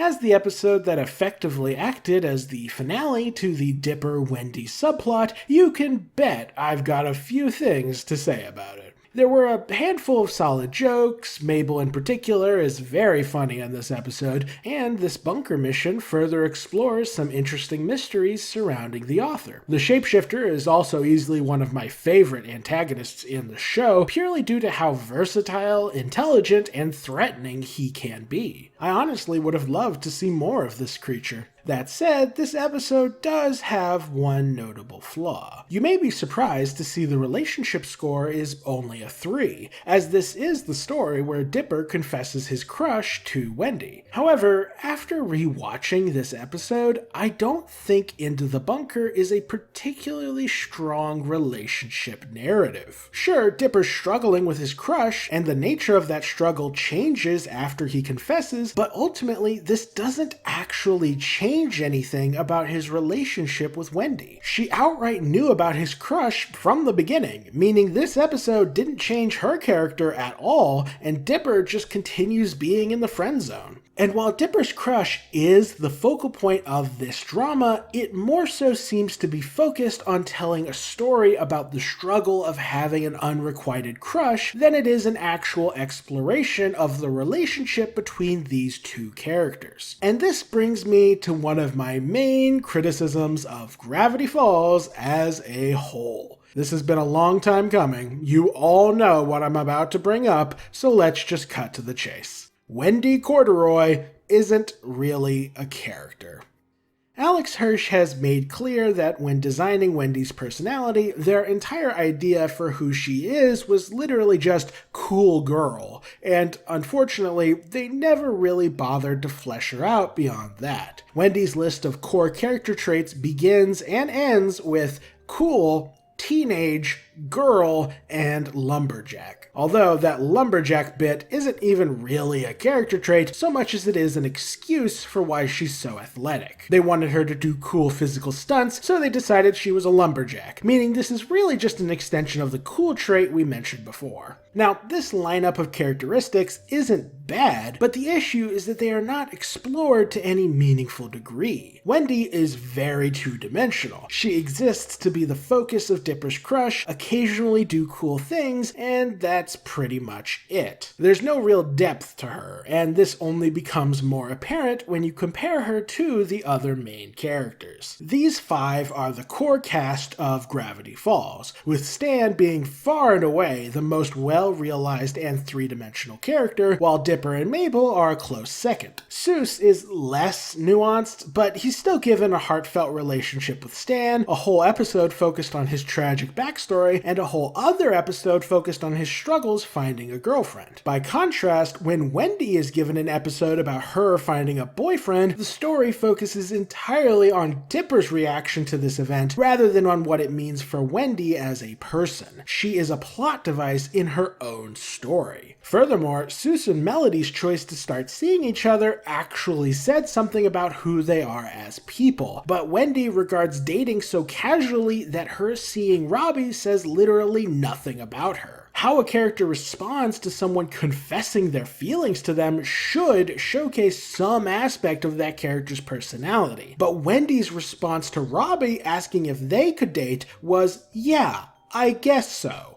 Her approach to dating is so casual that one of the first jokes about Wendy was regarding how many ex-boyfriends she has. With anyone else, this would be actual characterization implying she was promiscuous, which would be fine and could even be interesting. But with Wendy, she's so two-dimensional that this could not be the intended reading of her character. Also, she only dates one person over the course of the entire summer, so even this supposed promiscuity is abandoned almost instantly. I sincerely think this joke about her exes was only included to showcase once again how cool she is. As in, she's so cool that everyone has asked her out. However, what the writers didn't really seem to understand is that coolness has to be earned for it to be meaningful. For example, I found none of Wendy's action scenes particularly cool at all. Her defeating Gideon's gang felt like a contrived scenario engineered to make her look cool rather than one that demonstrates her talents and abilities as a human being. I mean, what part of being a lumberjack taught her how to do this to people?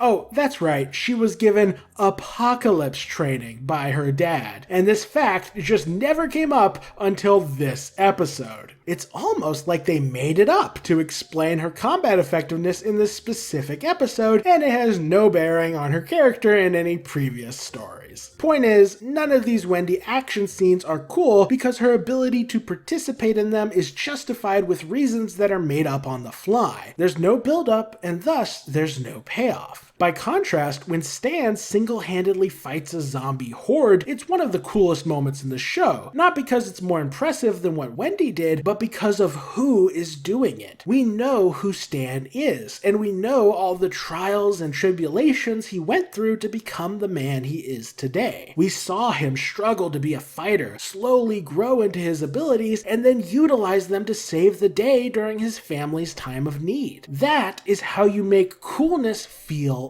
earned. Wendy is just inexplicably unstoppable for no good reason. She honestly reminds me of those terrible protagonists from 50s B movies who were obnoxiously perfect. Like, these dude bros would be geniuses, great fighters, super charismatic, incredible leaders, and have no flaws whatsoever. This, of course, made them the most intensely boring characters in all of fiction. Wendy is just the female version of that. And newsflash, flipping the gender on a terrible archetype doesn't make it good, it just makes it bad in a new way. Back when I was discussing Pacifica, I emphasized that what made her such a great character was that she had positive traits to make you like her, negative traits to cause drama and conflict, and agency to actually guide guide the plot. Wendy is overflowing with positive traits to the point of absurdity, but she is distinctly lacking in negative traits. The closest thing you can point to is her being a teenage punk and her being lazy at work, but these are purely superficial flaws. They don't have consequences for her or anyone around her. Like I said, the whole point of negative traits is to trigger drama and conflict, but Wendy is never even once in conflict with the other main characters in any substantial way. By contrast, Mabel's insecurity about losing her brother leads to Weirdmageddon. Dipper's unwillingness to trust other people leads to him turning on both Ford and Stan. Stan is so thoroughly flawed that he comes into conflict with pretty much everyone at one point or another. Seuss doesn't really have any good conflict stories, which is why he's not as good of a character, but even he was given a brief conflict with Dipper during A Land Before Swine. But Wendy? There is not a single episode where Wendy's flaws cause her to come into conflict with another member of the main cast, and the only time she comes into conflict with a secondary character is when she breaks up with Robbie. But even then, that breakup was his fault for being a bad boyfriend. He was the one who instigated the events of Boys Crazy, not Wendy. That's because Robbie actually has agency. And that is the last major issue with Wendy as a character. She is never the leading force in any story she participates in. She's either a trophy being pursued by Dipper or Robbie, or she's just a passive ally doing what the actual characters want her to do. She's only even in the bunker because Dipper asked her to be there. Dipper has agency. This entire mission is his idea. Wendy is just along for the ride. The same is true for any story in which Wendy plays a somewhat major role. In Weirdmageddon, she only gets involved because she's following Dipper on his quest to reach Mabel's bubble, and in The Last Mabelcorn, she's only there because Mabel invited her. Now, to Wendy's credit, she does strike out to pursue her own plan during this episode, which I do appreciate, but this is the only glimmer of agency she's ever given, and it's still in service to someone else's main goal.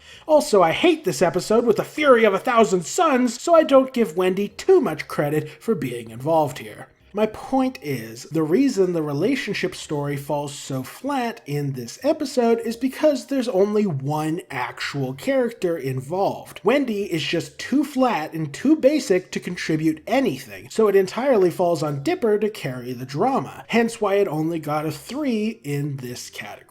Aside from that, the comedy in this episode is solid and the lore reveals are good, which is enough to make this a pretty great episode overall. I just always skip the Dipper-Wendy conversation at the end because it's completely meaningless. But with all that said, if I'm going to complain this much about Wendy, I should at least have the decency to give some feedback on how she could have been improved overall. This advice can be boiled down to 3 simple tips. First, give her stories where she is the main protagonist pursuing a goal of her own choosing. She needs to have agency in at least some of these stories in order for her to be compelling. Heck, you could even have her be the antagonist of a story if you wanted, so long as you have her actively pursuing a goal of her own accord. And if you can fit in some backstory involving her relationship with her family, all the better. Second, give her some negative traits that actually lead to conflict with the other main characters. You don't even have to invent new traits if you don't want to. Just emphasize that some of her existing traits are negative and cause problems for others. In fact, you could get a lot of mileage by just following through on some of the ideas you suggested. Have Wendy's promiscuity lead to her getting a lot of grief due to all the people whose hearts she broke. It's implied in this scene that many of these relationships ended because Wendy just got bored of people, so having that callous attitude get some pushback would be nice. Also, and I really like this idea, have Wendy actually suffer from anxiety. People with anxiety disorders often experience sudden panic attacks that can be legitimately incapacitating and interfere with their ability to perform responsibilities. This can also lead to feelings of tiredness and weakness. You could easily integrate that into stories to cause conflicts. An idea that occurs to me is to have her laziness at work be a facade. She's not actually lazy, she's just so strung out from her anxiety that she's legitimately too tired to do her job properly. She just hides her condition behind stereotypical teen laziness. Furthermore, if Wendy being aggressive is key to her character, then that can also tie into her anxiety, as people who are super high-strung are often much quicker to anger and lash out. She certainly has an anger-fueled influence in her life thanks to Manly Dan. With all these attributes in mind, doesn't a Wendy with flaws sound so much more compelling? She can still be cool and athletic, but she can also have relationship troubles and anxiety issues. She can be someone Dipper would crush on while also being a three-dimensional character. As someone who grew up with a crush on a cool older girl, I can attest that said girl had a lot of stressful home life stuff that made her a much more complex person than my simple childish brain could understand at the time. So having that aspect of real life reflected in Wendy's character would be perfect. Plus, once you give her negative traits, those traits can lead to drama and conflict. This brings me to my final piece of advice.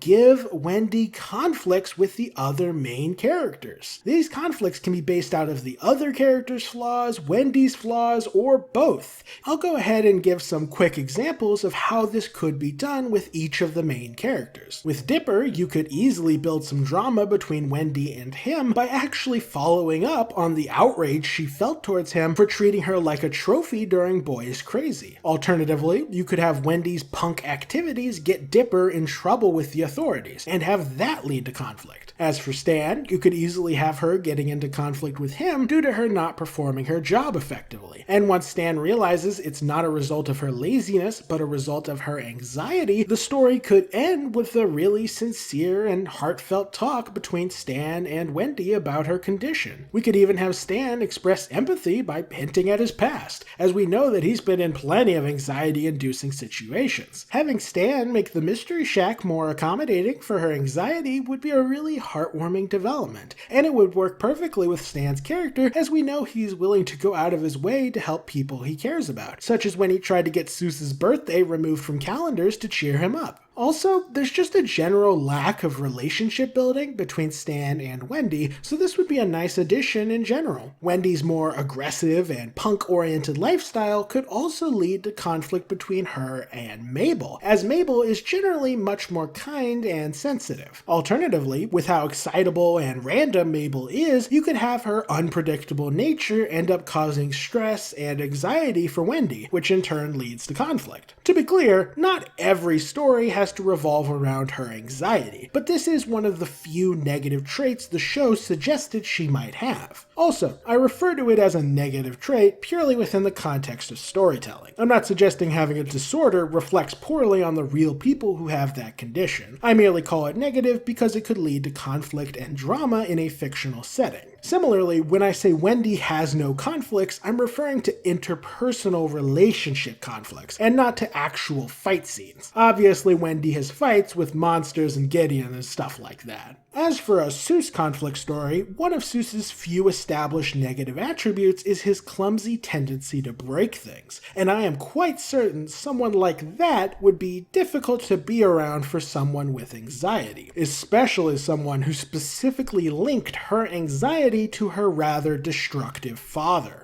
These are all just me spitballing story ideas, and I'm sure Alex Hirsch and even people watching this video could come up with better ones, but hopefully you can see how these sorts of conflict stories could be genuinely entertaining while also enhancing Wendy's character and deepening her relationships. With all that said, this will be the last time I focus too intensely on Wendy. Into the Bunker was a great episode, and Wendy certainly had the potential to be great as well. Sadly, it just didn't quite pan out that way, which is a shame, but it is what it is. Number 13. Carpet Diem. This episode is definitely on the funnier side, as body-swapping adventures are often filled with hijinks, and we even get a little bit of lore about Stan and Ford. However, much like Little Dipper, this episode ranks this high mostly because of its relationship conflict. Having the twins get into a fight based upon poor communication, only to then have them better grasp the other's perspective through walking in their shoes, is a great idea. The fact that Mabel is given the puberty talk while Dipper is not is a really clever writing choice, as it culminates in this fantastic ending scene. Thanks to her newfound knowledge, Mabel understands the physical and emotional troubles of a teenage boy a lot better than Dipper understands the troubles of a teenage girl. And giving Mabel the advantage in knowledge purely to allow her to better empathize with people is a great touch. That's exactly how you use a big-hearted character. You can have Dipper be the intellectual one, while Mabel is the one who is more emotionally mature. Honestly, I would love to believe Mabel's reason for wanting to help Robbie so much stems from her understanding what he's going through as a teenage boy. There's never any implication that's why she helps him, but it would be an awesome bit of continuity if it were. Also, while not a huge part of why I love this episode, I do appreciate how the twins initially freak out after swapping bodies. Emphasizing that sense of gender dysphoria is a great touch, as it helps build the groundwork for viewers to better understand and empathize with real people who experience such dysphoria. I've often thought about writing stories in which a character gets magically swapped into a body with a different sex, and then having that story emphasize how upsetting and taxing on one's mental health that can be. And that desire of mine to write a story from that perspective is at least in part inspired by this episode. Overall, Carpet Diem is a really funny story with some decent lore, but more importantly, it explores the dynamic between Dipper and Mabel in a fresh, intriguing, and character-building way, which is why it nearly reaches the top 10. Number 12. Take Back the Falls. That's right, the series finale to Gravity Falls didn't quite manage to make it to the top 10. I know I have terrible taste, but there are some good reasons for this. While the plot score is obviously maxed out and the relationship conflict with Stan and Ford is quite engaging, the focus of this episode is entirely on the fight against Bill Cipher. That's cool and all, but by having such an epic, serious, climactic finale with a lot of tearful goodbyes, this has a bit of a dampening effect on the episode's tone, which unfortunately hurts the comedy. I love this episode, don't get me wrong, but I love it for its cool mecha fight, its serious stakes, and its emotional ending. I do not love it for its comedy. In fact, I pretty much never laugh when rewatching this episode. But even without the comedy, there's another reason that this episode doesn't rank quite as high as it could, and it's with regards to the handling of Stanley.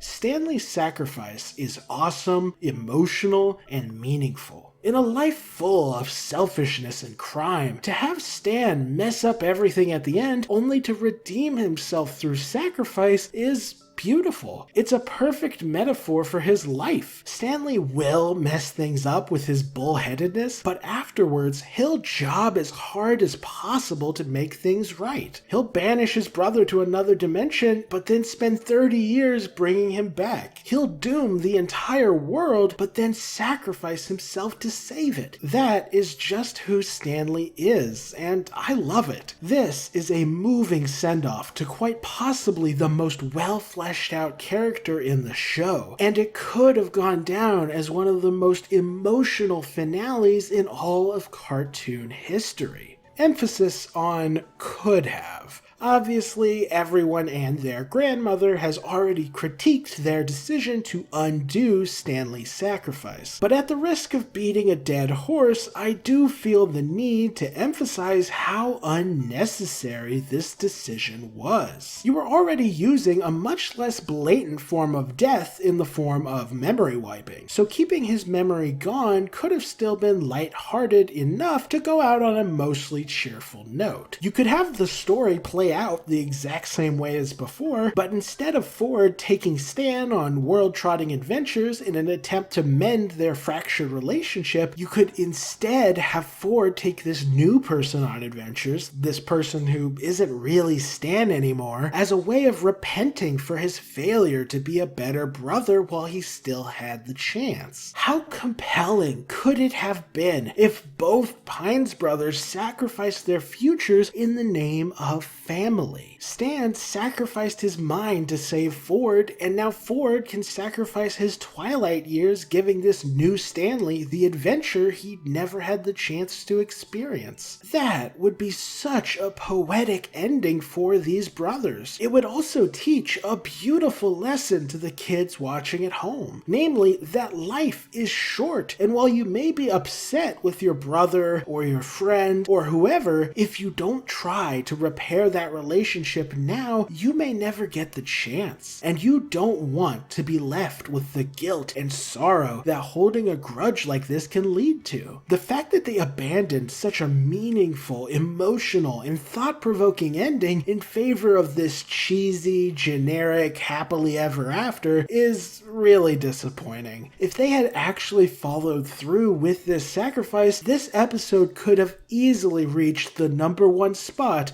on this list. Overall, as far as a send-off to the show is concerned, Take Back the Falls is absolutely a great time. And while I don't agree with the handling of Stanley's sacrifice, I do still enjoy coming back to this episode whenever I'm ready to leave Gravity Falls. Number 11. The Hand That Rocks the Maple. This episode has pretty much everything I could ask for. It's got several phenomenal jokes, it introduces Gideon and Journal Number 2, both of which are very important for the overarching story, and of course this entire episode revolves around a relationship conflict. Seeing Gideon's relationship develop with Mabel and Dipper is great, but the moment I love the most is when Dipper offers to break up with Gideon on Mabel's behalf. This is a great way of showing how Dipper's calm and reliable nature is exactly what Mabel needs, as she can be overwhelmed by her emotions in stressful situations. Just as Mabel's empathy allows her to help her brother get out of his shell, Dipper's cool-headedness allows him to bring Mabel back down to earth when things get out of control. It's a heartwarming elaboration on their relationship that I greatly appreciate. As for criticisms, honestly, I think this episode is basically perfect. The only downside is that it focuses on Gideon, who would go on to be a less than satisfying character in the long run. If Gideon was given a little more humanity and depth, then that may have been enough to get this episode into the top 10. Even so, The Hand That Rocks the Maple is still a hilarious character study that I highly recommend. But now, we've reached the final stretch. It is time for the top 10 episodes of Gravity Falls. These are the best of the best, the ones that embody everything that makes this show so great. And we'll be starting it off with number 10. Weirdmageddon Part 1. I think this is the perfect spot for this episode, as it's far too good to not reach the top 10, but it's slightly too flawed to get any higher. Honestly, the main question you're probably asking is, how on earth did Weirdmageddon Part 1 rank higher than Weirdmageddon Part 3? Well, for starters, it only barely outranked it. This episode is at number 10, while Part 3 is at number 12. They're both great episodes. However, I believe Part 1 outranks the series finale for two reasons. The first is comedy. While Weirdmageddon in general is too serious for me to laugh frequently, Part 3 is so emotional that it completely kills my ability to laugh at its jokes. By contrast, Part 1 is a little more relaxed, and thus I'm still able to laugh at some of its better gags. Namely, I always laugh at the bubbles of pure madness. The second reason I rank this episode higher is because I think the flaws in Part 1 are less severe better than the flaws in Part 3. Part 1's flaw is that it focuses on Wendy and Gideon, both of whom I've critiqued heavily throughout this video. Wendy's Deus Ex Machina martial arts and Gideon's sudden turn to the good side are both really lame climaxes to the stories of two highly disappointing characters. However, Part 3 mishandled the climax of Stan, and that's much more disappointing. Gideon and Wendy may have been mishandled, but that's nothing new. They've always been mediocre characters, so them being poorly written here isn't anything shocking. By contrast, Stan is one of the best characters in the show, and he's had a ton of super interesting and nuanced depth added to him throughout Gravity Falls. As such, I think the mishandling of two characters I don't care about is less frustrating than the mishandling of one character I care a great deal about. Hence why Part 1 ranks ever so slightly higher. But even with those flaws, this episode is still phenomenal thanks to the presence of Bill. I haven't talked much about Bill throughout this video, but that's because I have nothing more to add that hasn't already been said. Bill Cipher is a perfect antagonist and a perfect character, and I wouldn't change a single thing about him. Every scene he's in is legendary, every joke of his is funny, and every line of dialogue is iconic. The only critique I could even vaguely throw Bill's way is that the rules surrounding how his deals work aren't as well explained as they could be. But that's literally it. Bill Cipher is amazing, and this episode is elevated by his mere presence. We'll be seeing quite a bit more of Bill as we proceed further up the ranking. Number 9.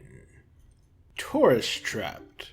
That's right, the very first episode in all of Gravity Falls is also one of the best in the entire series. Honestly, I think a big part of why Gravity Falls was so successful was because of how well this first episode encapsulates everything awesome about this show. The comedy is some of the best in the series, with several of these jokes being instant classics. The plot provided by the journal and Stan's mysterious secret are also perfect, with the audience being given just enough mystery to get us hooked. In fact, the entire rest of the season is made substantially more interesting because we're constantly looking at Stan through a different light. Instead of us just viewing him as a funny old man, we look at Stan as an enigma to be figured out. And all that intrigue is only possible thanks to Tourist Trapped. And best of all, the story has a prominent relationship conflict between Dipper and Mabel, with both of them learning to put more faith in each other. There's legitimately nothing I can add to make this episode better. It's a perfect introduction to Gravity Falls, and it instantly endeared me to this wonderful show. Season premieres are important to do well, as they hold the responsibility of selling the show, and Season 1 does so marvelously. But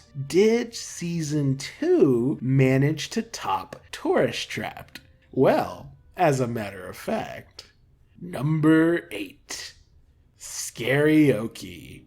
Everything Tourist Trap did for Season 1, Scarioki does for Season 2. It reintroduces us to all the main characters, dives headfirst into the big reveal from the Season 1 finale, and introduces the main conflict of this part of the show, with the secret agents trying to uncover the location of Stan's mysterious machine. The comedy is absolutely fantastic, with all of the Zombie Seuss jokes hitting me like a freaking freight train. Seriously, Zombie Seuss is a top 3 funniest character. Also, the relationship conflict between Stan and Dipper is pretty great. Having the status quo shift as Stan acknowledges the existence of the supernatural is a great moment, and as I've mentioned before, Stan taking on the zombie horde single-handedly is quite possibly the coolest moment in the entire series. Scarioki is the perfect beginning to the best season of a great show, and I wouldn't change a single thing. It is absolutely marvelous. And believe it or not, we still have 7 more episodes to rank. Number 7. The Time Traveler's Pig.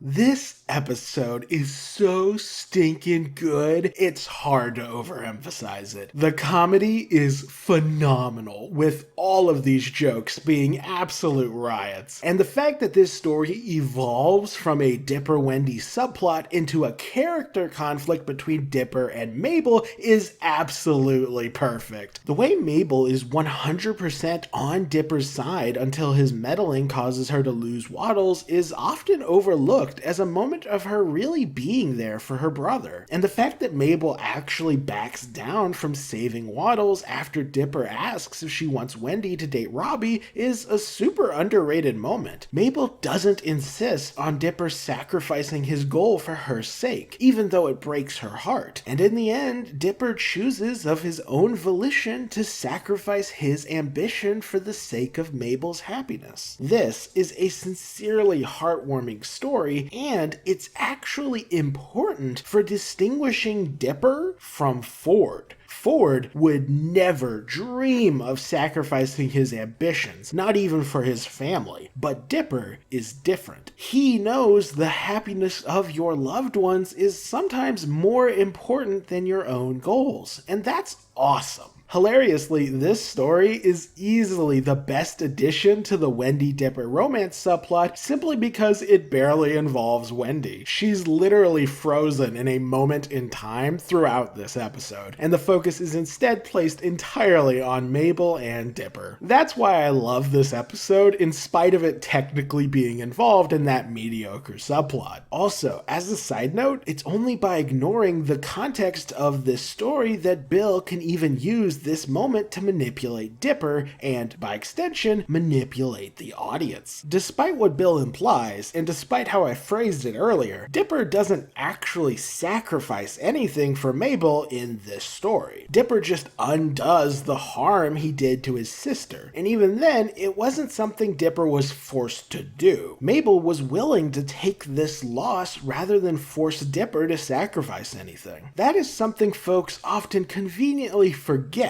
Mabel was the one making the original sacrifice here, and as you can plainly tell, her sacrifice hurt her a lot more than Dipper's sacrifice hurt him. Mabel was sacrificing a long-term friendship, while Dipper was just delaying Robbie from asking Wendy out. Realistically, Robbie would have asked her out again regardless, meaning Dipper was being super short-sighted and selfish to even be pursuing this plan in the first place. Not to mention how creepy and manipulative he was being for trying to control Wendy's love life. That's none of your business, bro. To be perfectly clear, this episode is not flattering for Dipper, and should not be viewed as him doing anything noble. This story is about Dipper roping Mabel into his creepy plans costing Mabel dearly, and instead of Mabel forcing him to undo all this, she allows him to wound her, because Mabel values him more than she values her own happiness. Dipper choosing to undo his creepy manipulation of Wendy wasn't him making a noble sacrifice, it was him undoing the harm he did to his sister. Bill had to play heavily into Dipper's short-sightedness in order to spin this story in any sort of favorable light. Honestly, this episode probably should have had a stronger condemnation of his behavior towards Wendy, but I'm done talking about her, as I haven't even discussed the time travel yet. The introduction of Blendon and Time Baby, the explanation of Blendon's presence in previous episodes, and the sneak peek of Ford in the past is all absolutely fantastic. We even get a status quo shift in the form of Robbie now dating Wendy, and another status quo shift thanks to Waddles joining the family. This episode honestly does everything right, to the point that even improving Wendy's character would have barely enhanced this story. That's how good it already is. It's episodes like this that made season 1 of Gravity Falls so memorable, and it's a big part of why I ended up hooked despite so many of these early episodes having very little plot. It's when analyzing episodes like this that I remember how I fell in love with Gravity Falls. Top tier episodes like Time Traveler's Pig are what brought us all back for season 2. This, in turn, allowed us to see episodes like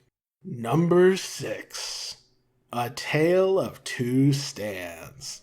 Of course I had to rank this episode super high. It's not the most outrageously funny episode, although this drawing of Mabel always makes me laugh. However, it more than makes up for that in lore and relationship content. We get the entire backstory on the author and Stan, how their relationship evolved over the years, and how their relationship is reflected in Dipper and Mabel. The fact that Dipper isn't worried about them ending up like Stan and Ford, while Mabel is worried, is a fantastic touch. She is the emotionally mature one, so her recognizing the similarities between the Grunkles and them and realizing the consequences this may have is a very poignant scene to end on. And while I don't love dungeons, and more dungeons, I do love the way Mabel starts to get anxious as Dipper spends more time with Ford while she spends more time with Stanley, as that continues building the anxiety she felt during A Tale of Two Stands. Once again, I really couldn't ask for anything more from this episode. Hearing the backstory of Stan and Ford does get a little dull on rewatch, but that doesn't take away from how important this episode is. The mystery will always be better than the reveal, but the reveal was pretty freaking cool nonetheless. And with that, we're on to our top 5, starting with number 5, Dreamscaperers. This one was a pretty obvious choice, as the first major appearance of Bill Cipher was always going to rank super high. But what's truly incredible about this episode is that it manages to be amazing in ways that are completely unrelated to Bill as well. The comedy is phenomenal, with several jokes being complete gutbusters, and we get a ton of lore thanks to us diving directly into the mind of Stan. In fact, not only do we get a huge pile of lore, not only does this episode establish a bunch of rules and abilities surrounding Bill, but it also foreshadows Stan's sacrifice beautifully, as Stan's proficiency in the Mindscape directly contributes to his ability to defeat Bill in the series finale. This also hints at one of the subtler ways Stan and Mabel are alike, as their creativity and imaginations are their greatest assets. Stan may only use his creativity to help with his scams, while Mabel uses it mostly for art, but that subtle parallel between them is still really cool. It also explains why Mabel is the one to figure out where the secret code is in Stan's mind, as she and him are so alike. And of course, I have to talk about the relationship conflicts. Stan and Dipper getting into a fight is great, and the fact that Dipper leaves him to get tormented by a dream demon is very important characterization for Dipper. This goes a long way towards emphasizing that Dipper does not care about people he views as his enemy. Whether it's Robbie, Pacifica, or even Stan, Dipper's empathy does not extend to people he dislikes at all, which is an awesome character flaw. It also helps showcase how he and Mabel differ, as Mabel insists on helping Stan regardless, as she's far too kind to just let him be taken advantage of. Plus, thanks to her emotional maturity, as well as her own personal experiences, she knows full well that Stan absolutely cares about Dipper. I must say, having all this relationship drama that simultaneously explores and characterizes the Pines family is fantastic. And the fact that we get all this in addition to Bill Cipher is just insane. This episode is God tier. You all know it's God tier, and I'm more than happy to put it at the number 5 spot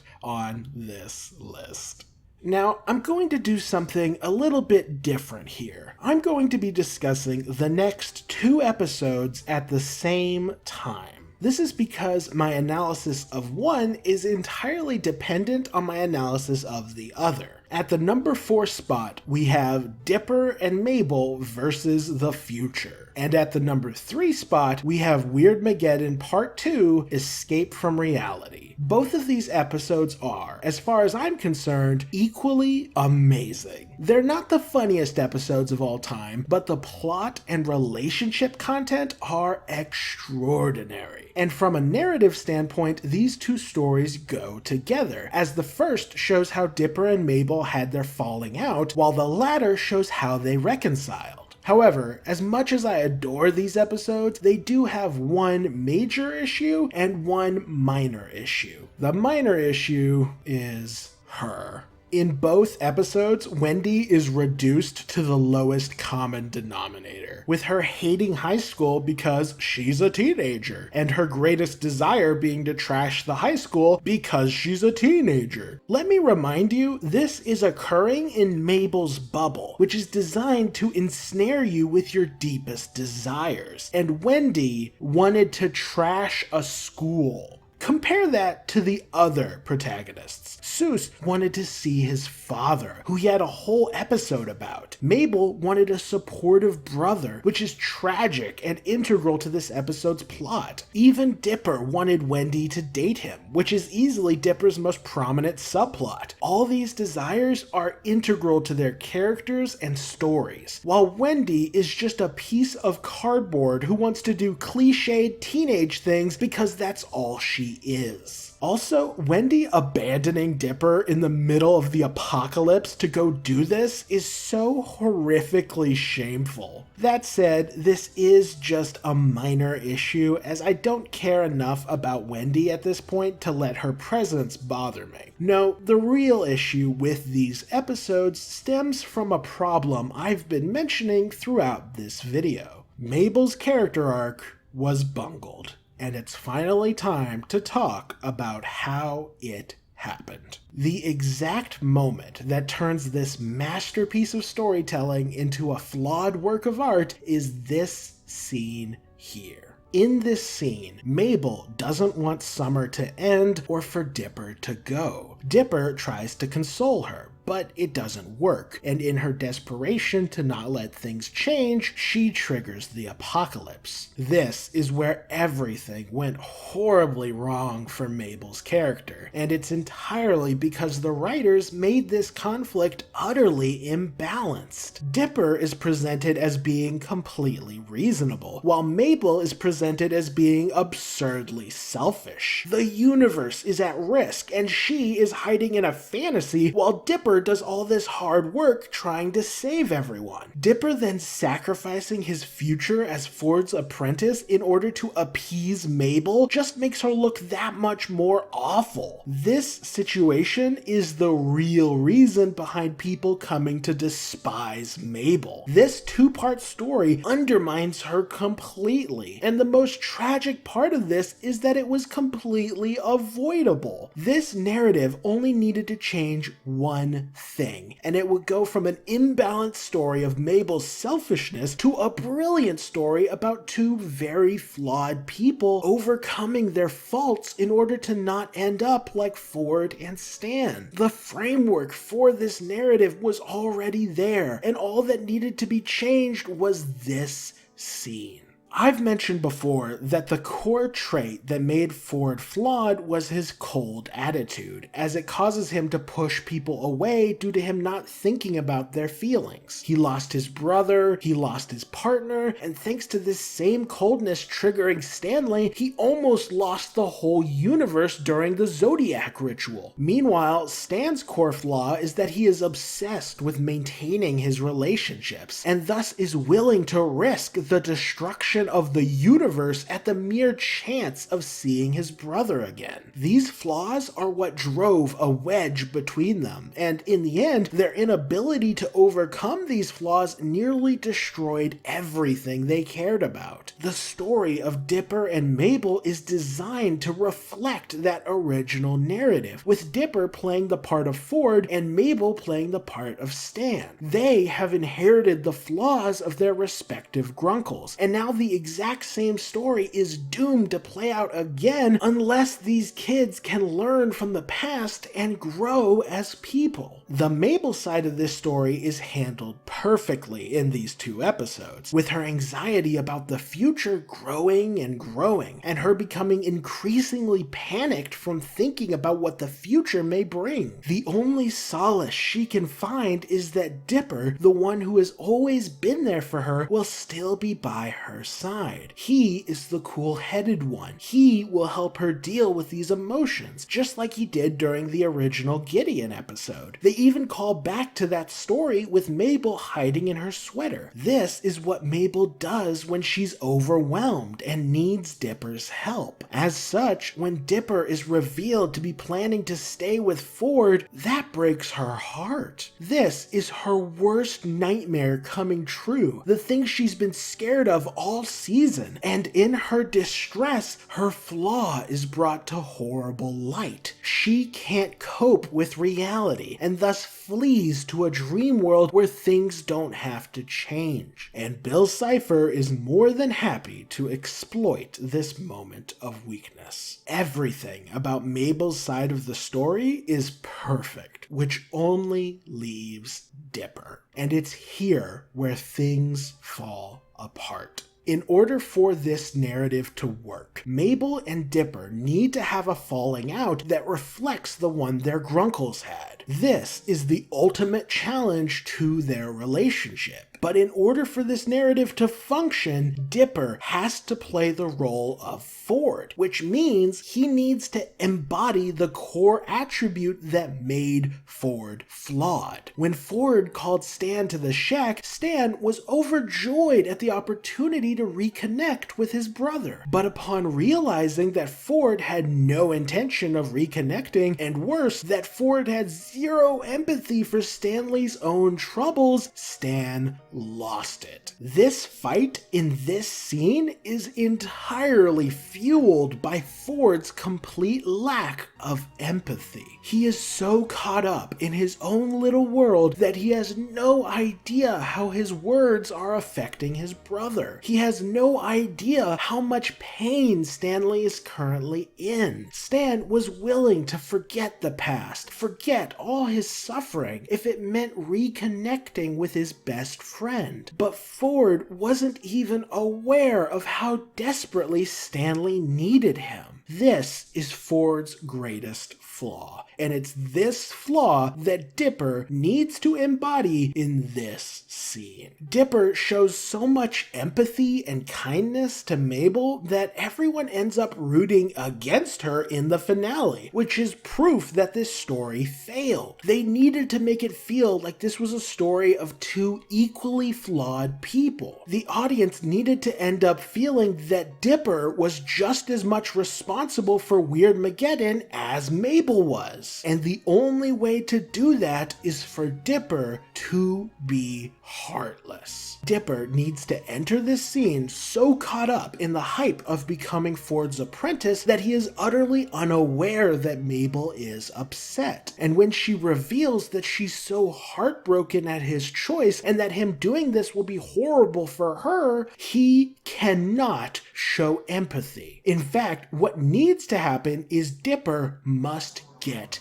angry. He must respond the same way he responded during Sock Opera. During that episode, Dipper is so upset at Mabel's selfishness that he angrily storms off and gets lured into a deal with Bill, just like what happens to Mabel during this episode. The reason Dipper falls for this trap is that Bill plays off of Dipper's weakness. He points out how Dipper has sacrificed so much for Mabel, and yet Mabel has never returned the favor. Dipper's greatest flaw is that he gets so caught up in his own little world that he doesn't notice certain obvious truths, and Bill exploits that. The reality is that Mabel has helped Dipper a ton, and even saved his life on multiple occasions, but thanks to his character flaw, he completely forgets all that. That same scenario, and that same character flaw needs to be channeled handled here, but to a much greater extent. Dipper is on cloud 9. All his dreams are coming true only for him to be ripped back to reality by a distraught Mabel, who is now telling him that all his happiness is terrible for her.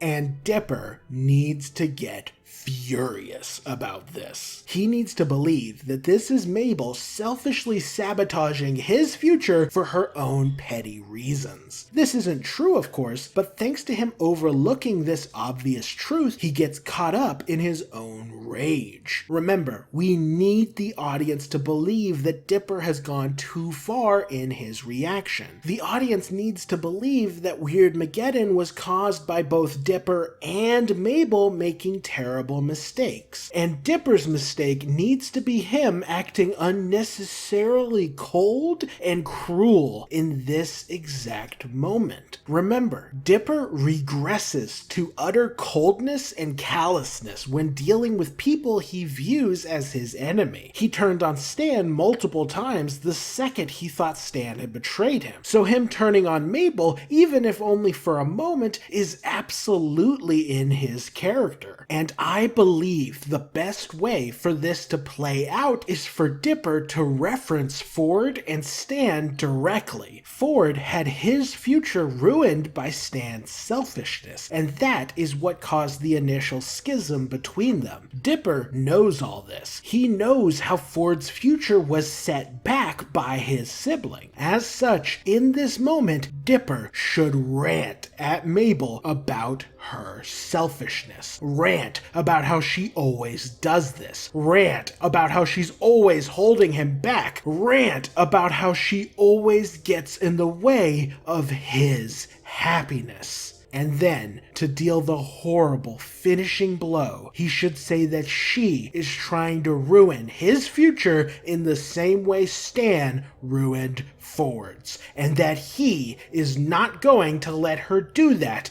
to him.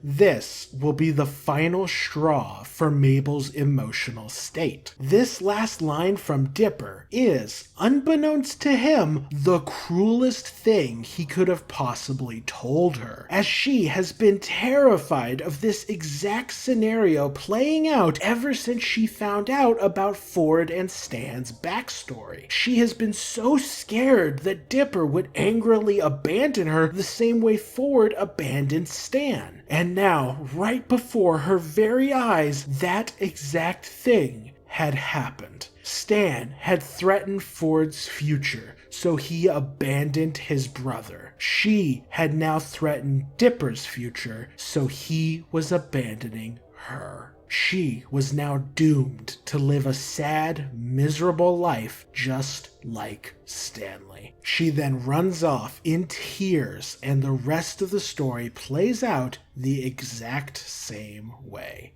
Dipper immediately regrets what he said, as he's not nearly as heartless as Ford is, and he even starts to second-guess his decision to become Ford's apprentice. But the damage has already been done. Mabel is so heartbroken and so terrified of the future that she is now completely vulnerable to a manipulative Bill Cipher. And that's it. All that needed to change was a couple seconds of this one interaction in this one scene, and it totally changes the balance of the finale. After seeing Dipper flip out at his emotionally vulnerable sister and directly attacking her worst fears, the audience will be firmly against him, and it's now up to Dipper to redeem himself. Mabel will make all the same mistakes she originally did, but now the audience's perspective will be completely different. Rather than seeing her as an unreasonably selfish brat, the audience will instead view her as a traumatized little girl, desperately trying to cope with the emotional wounds her brother gave her. When Mabel created Dippy Fresh, a lot of fans thought this was super messed up. She was replacing her best friend with a copy just because he didn't sacrifice everything for her?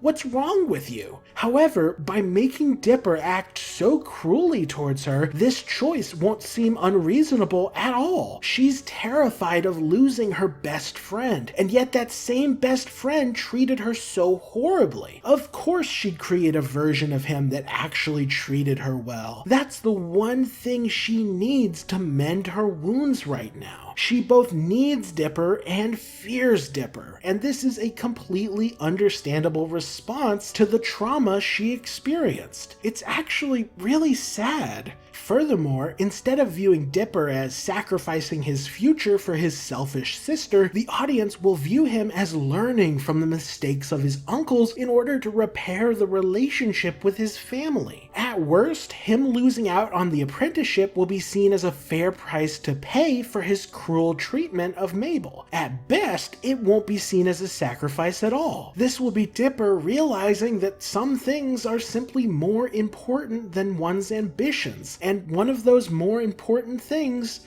is her. I know it's probably frustrating to hear all this critiquing this deep into the list, but understand, I'm only saying all this because I sincerely believe this pair of episodes tells a truly beautiful story that was on the verge of being a masterpiece. If the balance between Dipper and Mabel had been just a little more fair, this narrative could have gone down in history as one of the most compelling character dramas ever seen in a Western cartoon. Instead, thanks to the conflict feeling so one-sided, this story's only legacy is how it ruined the fanbase's view of Mabel, and that's just heartbreaking. I'm insisting on drawing attention to all this and describing how this story is flawed because I actually think it's underrated. I think the fanbase's view of Mabel as this selfish girl has caused them to miss the incredible storytelling at play here. This is like watching a marathon runner perform beautifully only to be forgotten to history because she tripped at the finish line. It's tragic because if this one scene had been written just a little bit better, the legacy of Gravity Falls would have been changed forever. Somewhere out there is a timeline where the balance between Dipper and Mabel was better and Stan actually kept his memory wiped, and dear God, the people living in that timeline are lucky indeed. Again, I'm only critiquing Gravity Falls this thoroughly because I sincerely love the show. If I didn't care this much about it, I would never have bothered to analyze it this in depth. If you want to learn subtle and nuanced lessons on how to write, you need to critique fantastic stories. That is why I've made a several hour-long video critiquing everything in Gravity Falls, while I've only made a single 30-minute long video critiquing 2 characters in RWBY. There was nothing more for me to learn from critiquing a show like that, whereas amazing shows like Gravity Falls have far more interesting lessons to teach. And that is all I have to say on these 2 episodes. But we're not done just yet. We've still got the top 2 episodes of Gravity Falls to rank. So, let's get to it. The second best episode of Gravity Falls is Sock Opera.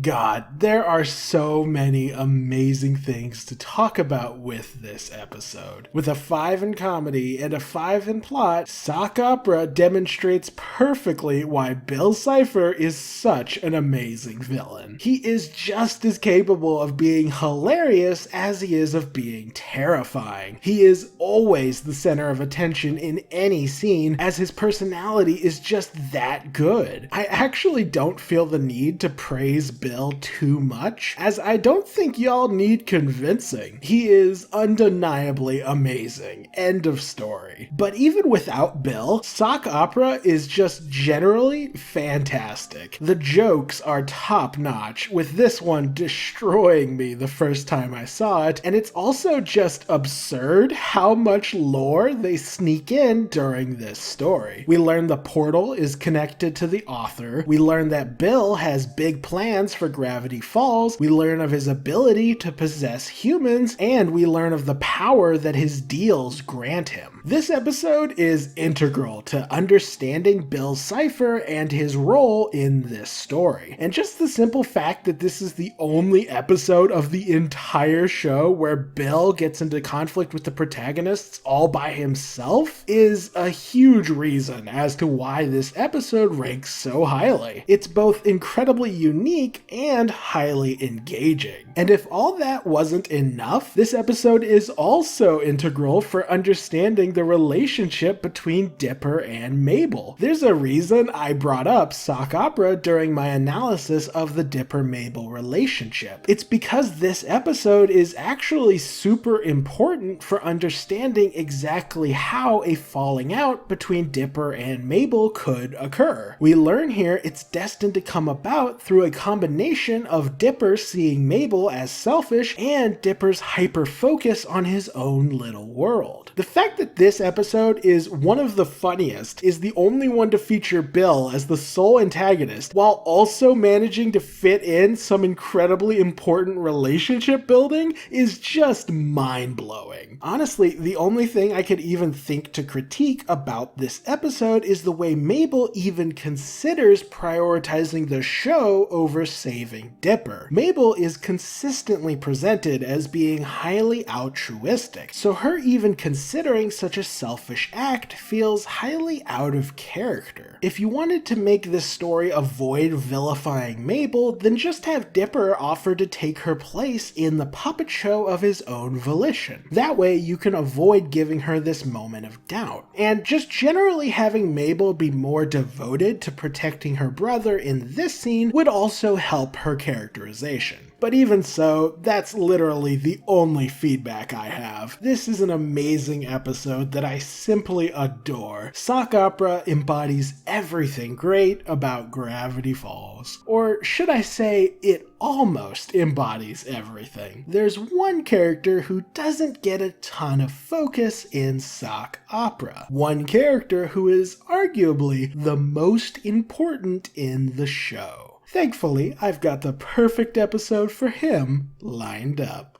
The number one best episode of Gravity Falls is, by a landslide, not what he seems. I am not exaggerating when I say this episode has everything. Case in point, unlike most other serious episodes, I still actually laugh while watching this, with me still saying "kerpranked" to this very day. The plot is also top tier as we reach the climax of the show's core mystery and the reveal of what this has all been building towards. And most importantly of all, this story has exquisite character drama, with the entire main cast getting involved in a massive internal crisis. Except Wendy Lamau. This in turn leads to the single most emotional and meaningful scene of the show, with Mabel's character-defining act being responsible for the most iconic visual in all of Gravity Falls. Everything about this episode is pitch perfect. Jokes aside, I am sad Wendy wasn't a good enough character to include in this drama, but I also respect their decision to acknowledge her limitations and focus on the characters who actually matter. Every character is written perfectly here, with all their strengths and weaknesses on display. Dipper doesn't trust Stan because Dipper has trust issues. Seuss protects the kids because that's his character arc. Stan appeals to Mabel's heart because they are parallels to each other. And Mabel puts logic and safety aside in the name of the people she loves. It's so wonderful to me that the final decision on how this story will pan out falls to her. The fate of all these men, of the entire universe, lies in one little girl's hands. That is how you write agency.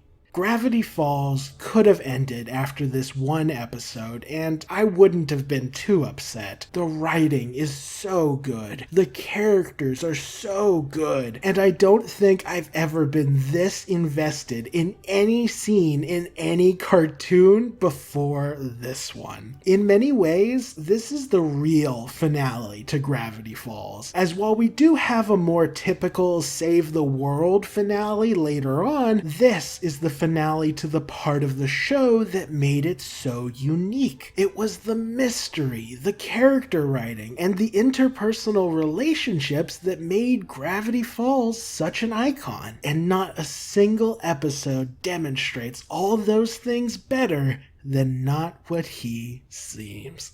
Before I wrap this ranking up, I have some closing thoughts. I'm sure the comments will be a mixed bag, as this is possibly the most comprehensive critique that Gravity Falls has ever received. Or at the very least, it's a far more critical reading of the show than most fans are used to. Some folks will be furious I suggested it was this flawed, and I fully expect comments accusing me of arrogance, egotism, self-righteousness, oversensitivity, and so on. Heck, I may even see some people saying that I expected too much from a children's show, which I vehemently disagree with. As Stan so succinctly pointed out, a show can be made for both children and adults, and thus can be critiqued from an adult perspective as well. However, despite all my criticisms and suggested rewrites, I hope I've made it clear just how much I love this show. I would never have made this video and rewatched Gravity Falls for the 12th time if I didn't find it so incredible. That high quality is precisely why it's worth critiquing. Like I said, critiquing a bad show will only teach you basic lessons about what obvious mistakes to avoid. However, if you want to learn more advanced, nuanced, and interesting lessons, you have to critique shows that are great. And there are few cartoons greater than this. Gravity Falls is the undeniable proof that just because a series is family media doesn't mean it can't have a compelling story, emotional scenes, well-developed characters, and climactic moments that will stick with you for years to come.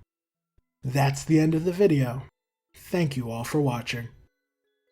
A massive thanks goes out to my patrons for their very generous support. A special shout out goes to E-Roll, Hannah Brown, Suit Number 1, and a Switch Dog. A very special shout out goes to Super CKX7 and Osile Ponce for being the only ones willing and able to support me on the Ralsei tier. My deepest thanks goes out to all of you for supporting me in this way. You are far, far too kind, and it really does me and my family a lot of good.